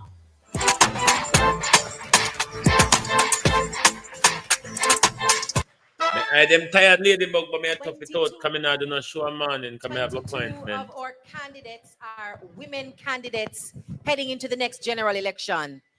I am sure the president of the women's movement, Mrs. Patricia Duncan Sutherland, is happy with those statistics, yes? And of course, it could not be possible without resolve and support at the leadership level of the party. And so, of course, credit must go to our president of the PNP and Prime Minister in waiting, Mr. Mark Golding, and of course, our General Secretary, Dr. Dayton Campbell. So we're moving into our final panel and conversation this evening, and we're looking at what it takes when we talk about love, what it takes to create a society that is safe, secure, and sustainable for all Jamaicans. And we have joining us 3 senators. So we'll begin to the left with Senator Gabriela Morris, who is coming to us also as a candidate in the next general election. In fact, 2 of our senators here today are going to be running in the elections. And we also have Senator Peter Bunting and Senator Sophia Fraser-Bin. So I'll start with Gabriela. What do young people need, or what will a future PNP government do to make sure that Jamaica is where our young people want to live, because they are guaranteed a better life here and not somewhere else in the world? Thank you, Crystal. And let me say good evening to everyone, especially our next Prime Minister of Jamaica, Comrade Mark Jefferson Golding. Crystal, I think we have to start off by acknowledging that our youth are not just the future, but they're the here and now. And the PNP acknowledges that our young people are facing significant challenges when it comes to access to opportunities. When we look at affordable housing, access to housing, when we look at educational outcomes, we recognize that our young people are indeed bearing much of the burden in this country. And so as a government, the PNP is committed to putting young people at the fore. The party has already started, and I believe that we must commend our leader for giving young people a platform to share in decision making, to share in policy development. And the junior shadow cabinet, which we established, I think is evidence of that.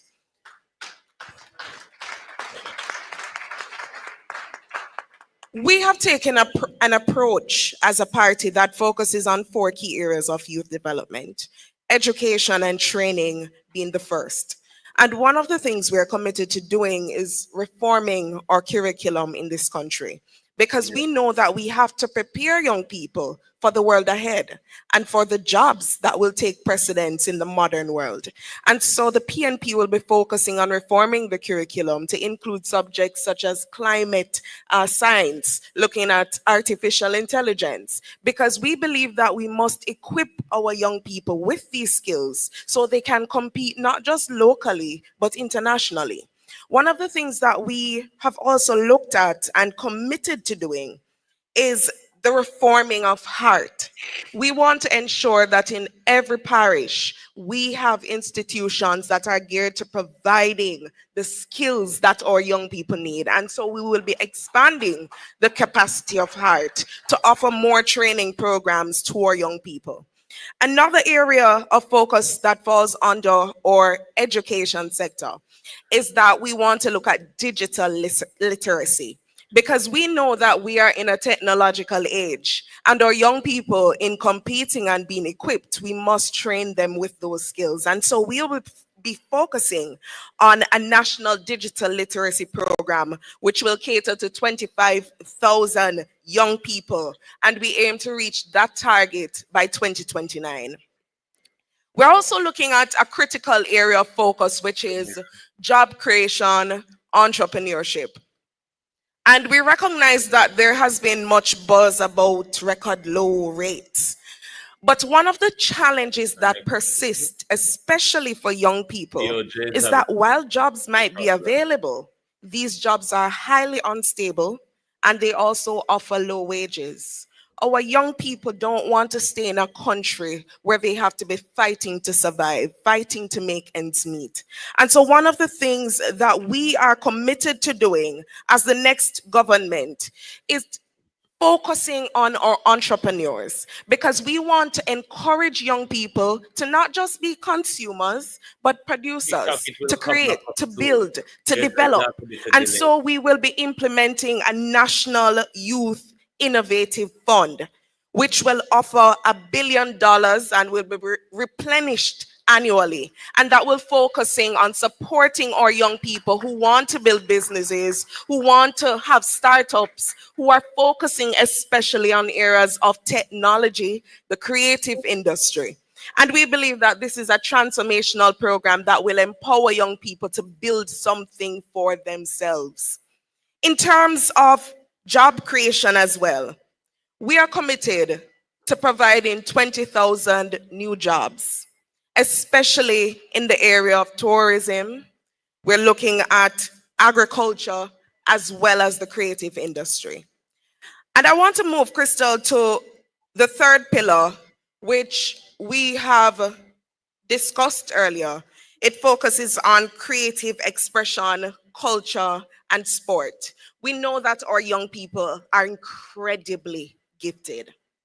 Incredibly gifted. However, they need the support to develop their craft, to market their craft, and to earn from their craft. And so one of the things that we will do, in addition to our $1 billion creative fund, is set up a fund that will be used I took control, went solo, and built my own online knife empire. I loved being a learn from content. Another thing that we believe is critical to developing our youth is the development of spaces for them to meet. And so we know that in a lot of communities, while they're community centers, a lot of them have been locked up, they're engulfed by weeds. And so we want to revitalize our communities for our young people.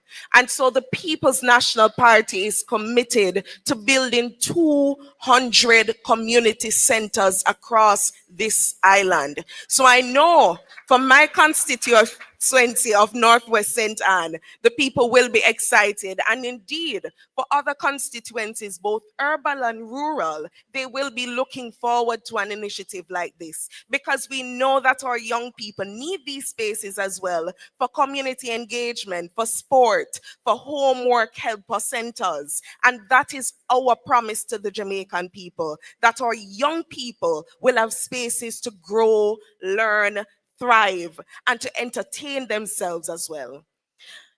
I want to go to the final point, Crystal, which focuses on an area that we sometimes don't place enough emphasis on. It is mental health care and protection of our people. And I want to commend the party for listening, because I remember about 3 years ago, we had a forum at the University of the West Indies. And this is one of the areas that young people constantly advocated for us to pay more attention to. And so we, as the People's Party, we have ensured that we have included this incredible need for support in our manifesto, and we will be prioritizing support for not just youth, but our people who need mental health care and support.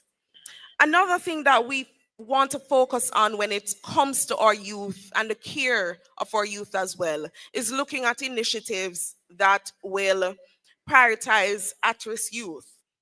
And we want to ensure that we have at least 20 centers that will be identified as spaces for intervention when it comes to at-risk youth. This is our commitment to ensure that our young people are engaged, are given alternatives, and are not led down the wrong path. So we are giving them a chance at transformation, and this is what the PNP has to offer. The final thing that I want to mention, and I know that it will go into what Senator Bunting will talk about, it has to do with the Peace Management Initiative.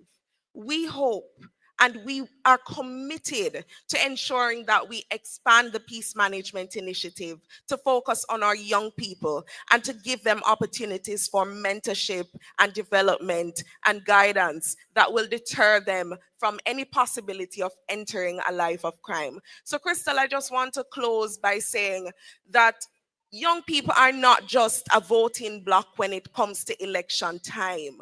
We are real people who have real challenges. And I am happy to be a part of a party who recognizes that in order to build our future, we need to empower our young people. We need to support our young people so that they can truly see Jamaica as a place where they can really work, live, raise families, and do business. And that is our commitment.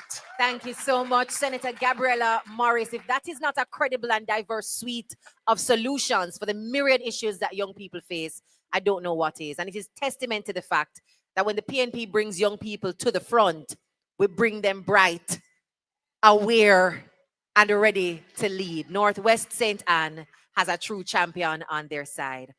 A lovely point to segue now into hearing about what it will take to secure the nation. We know from the statistics that those most involved in and harmed by violent crime are our young people. So, Senator, you can take it from any angle, but we do want to hear how we will better secure Jamaica for not just our young people, but Jamaicans at large.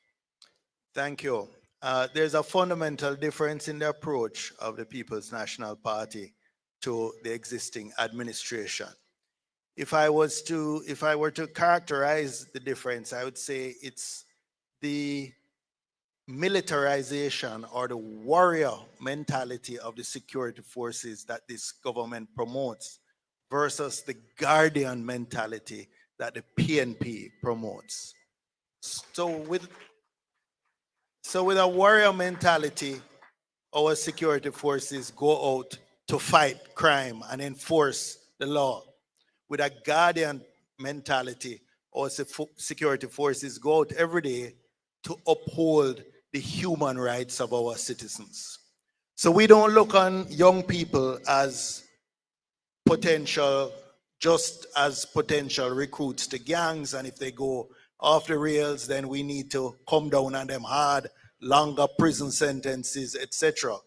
We want to give them opportunities that will divert them away from a life of crime. And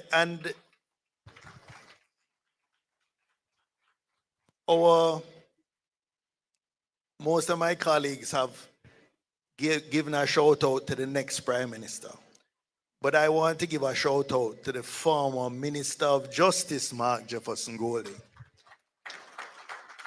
because he made some transformative laws. Actually, they were more about social engineering than fighting crime. For example, the decriminalization of ganja for personal use and the automatic expungement of previous criminal records. That moved tens of thousands of young Jamaican, mostly men, from the margins of the economy and allow them now to get farm work card, to get visa, to be able to work in many financial institutions, etc. So our approach is not all about fighting crime, as important as that is. But in terms of sustainability, we're more interested in crime prevention, creating opportunities for our young people, investing in our communities, building our schools, ensuring that there are employment and training opportunities that are as attractive or more attractive than a life of crime. So this is really the fundamental difference in our approaches. And when you talk about the future, it can't be about a police force that's primarily into militarization and occupying force in our communities. We want safe communities, but we want them built on a foundation of trust between the citizens and the security forces. They will be partners in building Jamaica in terms of our human development, in terms of our infrastructure development, and in terms of the social transformation of many of these communities which are generating most of the violent crime today. Thank you very much, Senator Bunting. And now we are inviting Senator Fraser Binns to join the conversation. We're talking a lot about the future being with young people. But what will be the future of the world that they live in? We face severe degradation of natural resources. We're looking at unsustainable practices locally, but also globally that affect the quality of life here on Earth for all of us. And as a small island developing state, Jamaica has to look critically at how we are managing our own natural resources, which will end up being inheritances for those to come. What are some of the big shifts that need to happen at a government level for us locally to preserve, protect, and extend this inheritance? Thank you so much for that question, Crystal, and good evening, everyone. And let me say good evening to our incoming Prime Minister, and also to applaud him, because the issue of the environment is really not something that you hear people talk about every day. But under the leadership of Mark Jefferson Golding, the environment has taken center place, because he recognizes that we cannot have a conversation about education if our schools are hot, the children can't learn. He understands that Comrade Dawes can't talk about health if we do not understand how climate change affects health. You understand that Mikhail can't want a good transport system if we don't understand how climate change will impact our roads. And Julian cannot speak about a stable economy until we understand how climate change and the destruction of the environment impacts the economy. And so for us in the People's National Party, we believe that we can have the development of the economy and the preservation of the environment. And to that extent, we also know that there are certain things that must be led by the government, starting with how we as government will operate. And because of that, we are committed to ensuring that every single ministry, agency, and department has what we call an environment impact assessment on any project that we are going to undertake. Too often we see government agencies going out and cutting down trees and building roads, destroying our mangroves without considering the environmental impact that it will have. Under Mark Golden-led administration, this is going to be a thing of the past because we will have the environment impact. But we also have to understand that we can't police ourselves. So we have to take a laser look at NEPA, the NEPA and the NRC. And we're committing to reviewing the NRCA Act to ensure that NEPA gets the independence it needs to be the watchdog and the protector of the environment.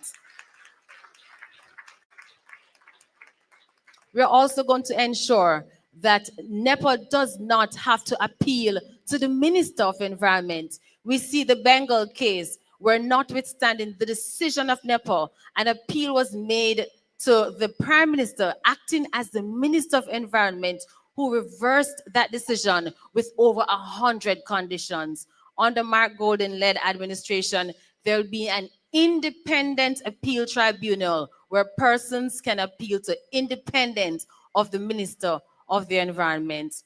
Data, research is important to us. And so we will, through NEPA, ensure that decisions are made through in-depth research, which identifies best practices. One of the things that affects us in Jamaica is that so often persons hear that we did not know that they're going to build in our community. With us, we know that the involvement and the engagement of the citizen is important in decision-making process. And it's for that reason that we are committing to ratify the ESCAZU agreement. This agreement really puts power in the hand of citizens. So it says that citizens must have information about developmental projects in their communities. They must have information, they must have the access to information, but not just access to saying here it is, but access in terms of the information should be made available in a format that is easily read and understood. We also believe that under the ESCAZU agreement, that the citizens should have a right in the decision-making process. So they must say how they feel about any development project that will be taking place, and access to justice. Too often we hear the outcry of persons who have an environmental issue and it either takes forever to be resolved in our court system. We are committed to implementing the ESCAZU agreement so that access to justice in environmental matters will be obtained. For us in the People's National Party, we see the environment as a center around which development is going to take place.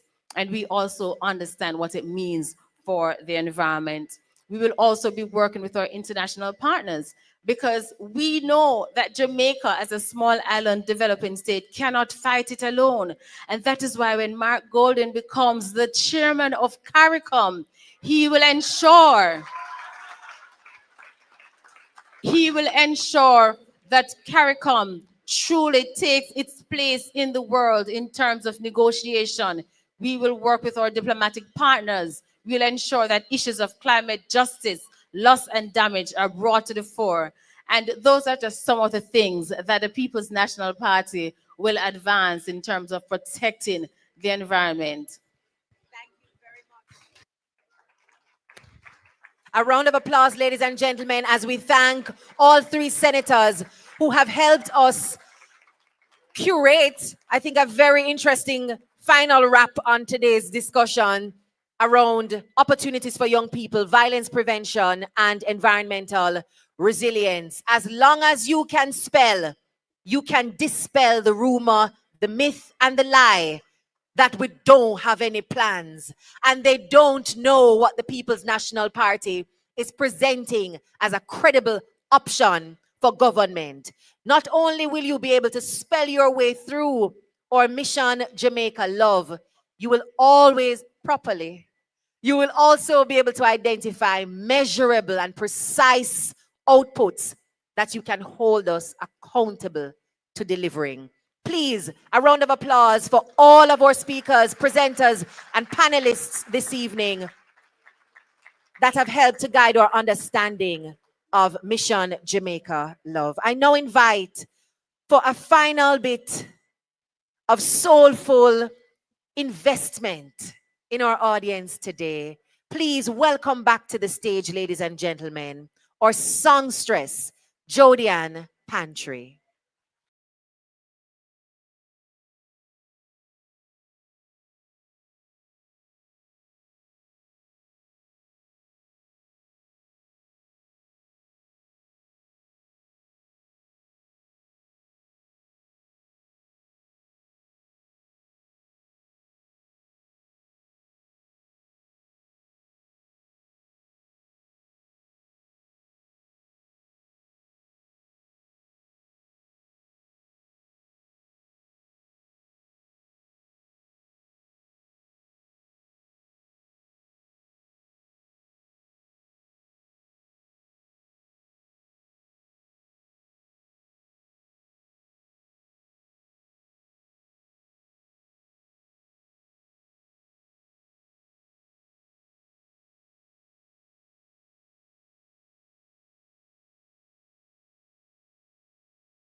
Lead us to a place, oh Lord, Lord, Lord, guide Jamaica with your grace,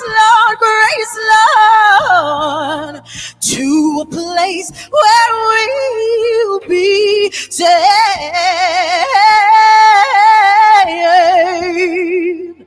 A world where pain and sorrows will be ended. And every heart that's broken will be mended. And we'll remember we are all God's children, reaching out to touch you, reaching to the sky. We ask the light be kind and watch us from above. We hope it so will find another chance to love Jamaica with love. Let this be our prayer. Let this be our prayer. When shadows fill our day, just like every child, please find a place. Guide Jamaica with your grace, Lord, to a place where we'll be safe. Lead Jamaica, lead PNP to a place, guide your people with your grace.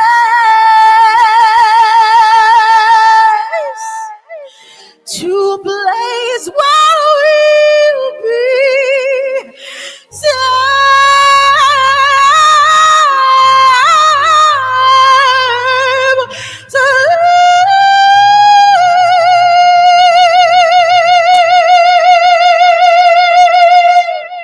Thank you so much. Enjoy the rest of it.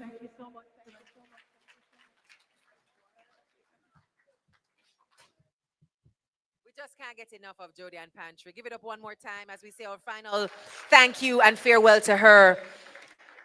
Now, we are wrapping it up. Our final speaker is really just to put the cherry on top this evening. And as you prepare to leave us, I just want to remind you that your bookmark, once you scan the QR code, you're able to download the full manifesto. But in the coming days, we will be presenting to you a summary of some of these ideas, as well as some fresh and new ideas in our Manifesto Lite publication. Remember to download from the Apple App Store, the Google Play Store, your Jamaican audio version of the manifesto, and of course, circulate that freely on WhatsApp so other members of the community, local and abroad, can benefit from what you have had access to this evening. And now to bring closing remarks and cap things off for this evening, I welcome back to the stage one who we can only define as prescient. He called it, saw the numbers, and called it. And I dare say he's probably already called the final numbers come nighttime on September 3. Prescient and passionate is what I'll say as we welcome back to the stage our General Secretary for the People's National Party, Dr. Dayton Campbell.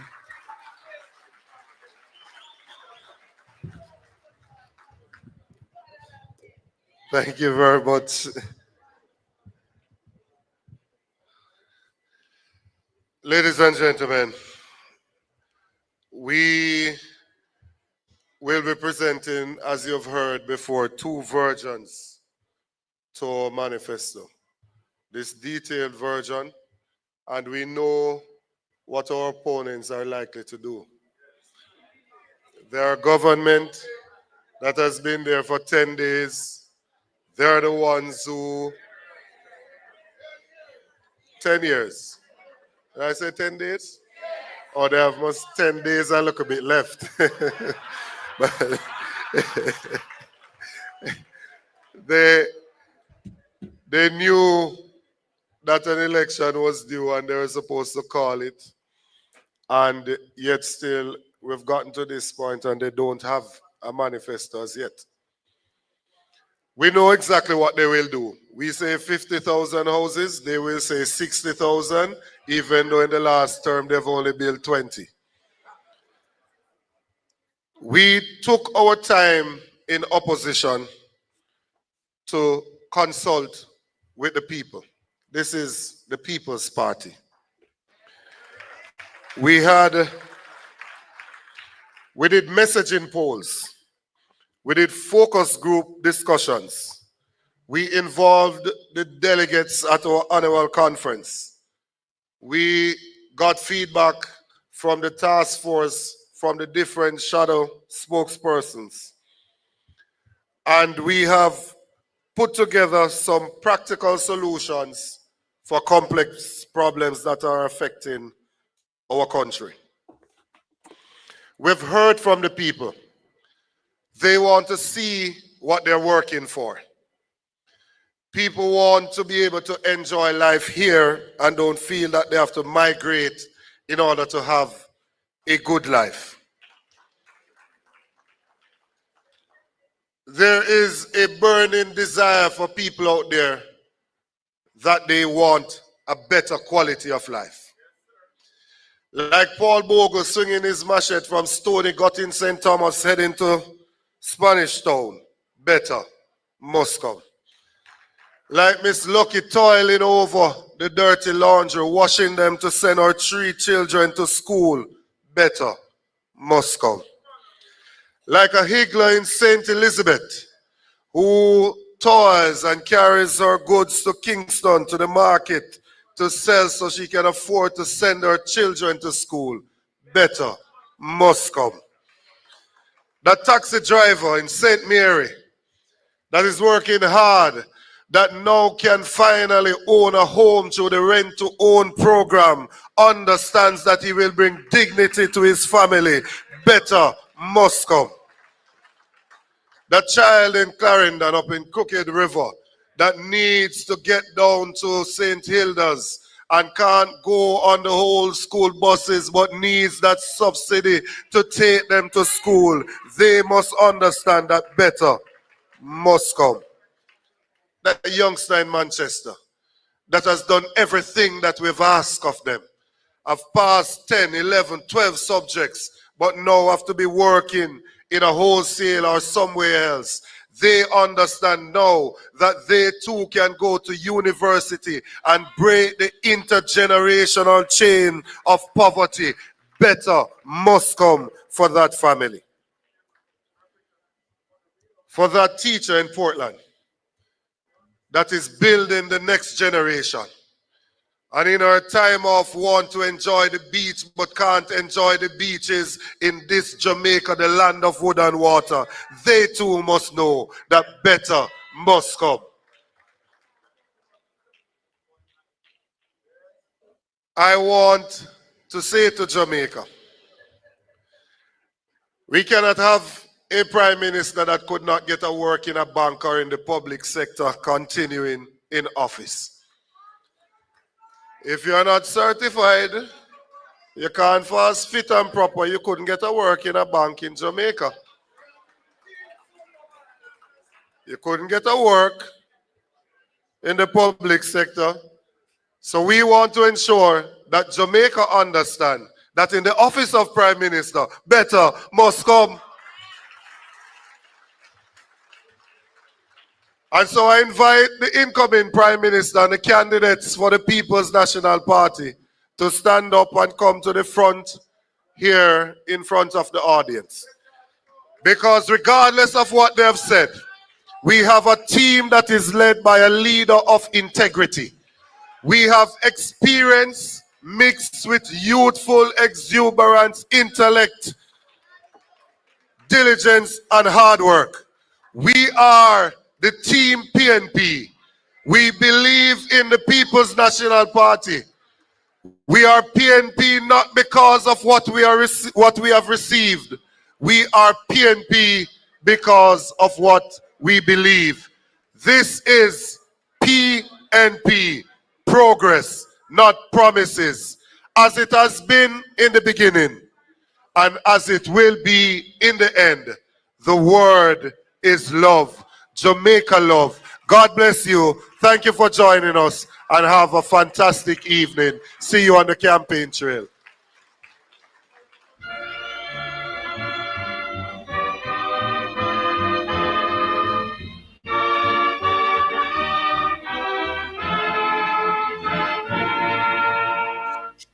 The trumpet has sounded, my countrymen all, so awake from your slumber and answer the call.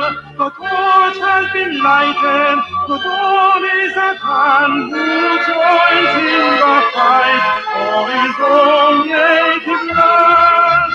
Land of my birth, I pledge to be loyal and faithful.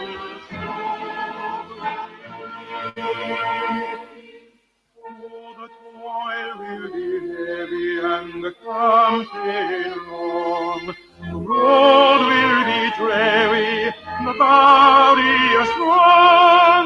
Our progress may falter and energies wane, but steadfast in spirit, our goal we will gain. Land of my birth, I pledge to be loyal and faithful to thee. In steadfast us assurance that God will look down and give us his blessing or effort to crown. Let all be united to build by his grace a nobler Jamaica, a loftier race. Land of my birth, I pledge to thee, loyal and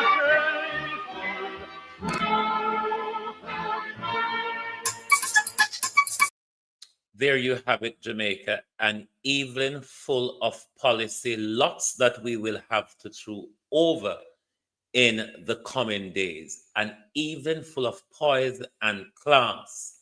I wonder if the JLP will be able to pull off anything as close as this. What an evening, Jamaica, something I have not seen in our politics before. Mark Golding comes with a different. Thank you very much for being here tonight. You know, I am very tired, but over the next 3 weeks, we will have a lot to read over, listen to, and throw over. Thank you very much. Good night, good morning from Global TV.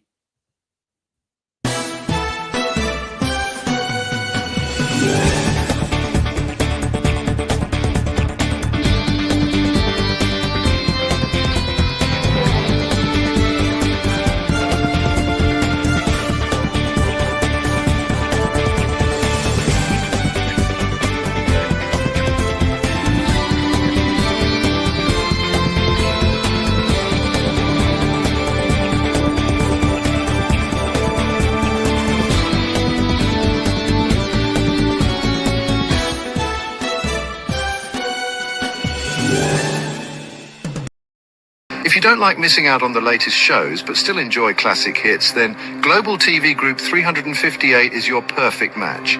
Global TV Group 358 isn't just another channel, it's your ultimate TV experience. From breaking news to binge-worthy dramas and timeless classics, we've got it all. Our unique blend of original content and global favorites means there's something for everyone. And guess what? With GTVG's seamless streaming, you can watch anywhere, anytime. Plus, our interactive features let you be part of the action. So, whether you're a seasoned binge watcher or a casual viewer, Global TV Group 358 is here to keep you entertained day and night. Don't just watch TV, experience it with Global TV Group 358. Subscribe now and never miss a moment.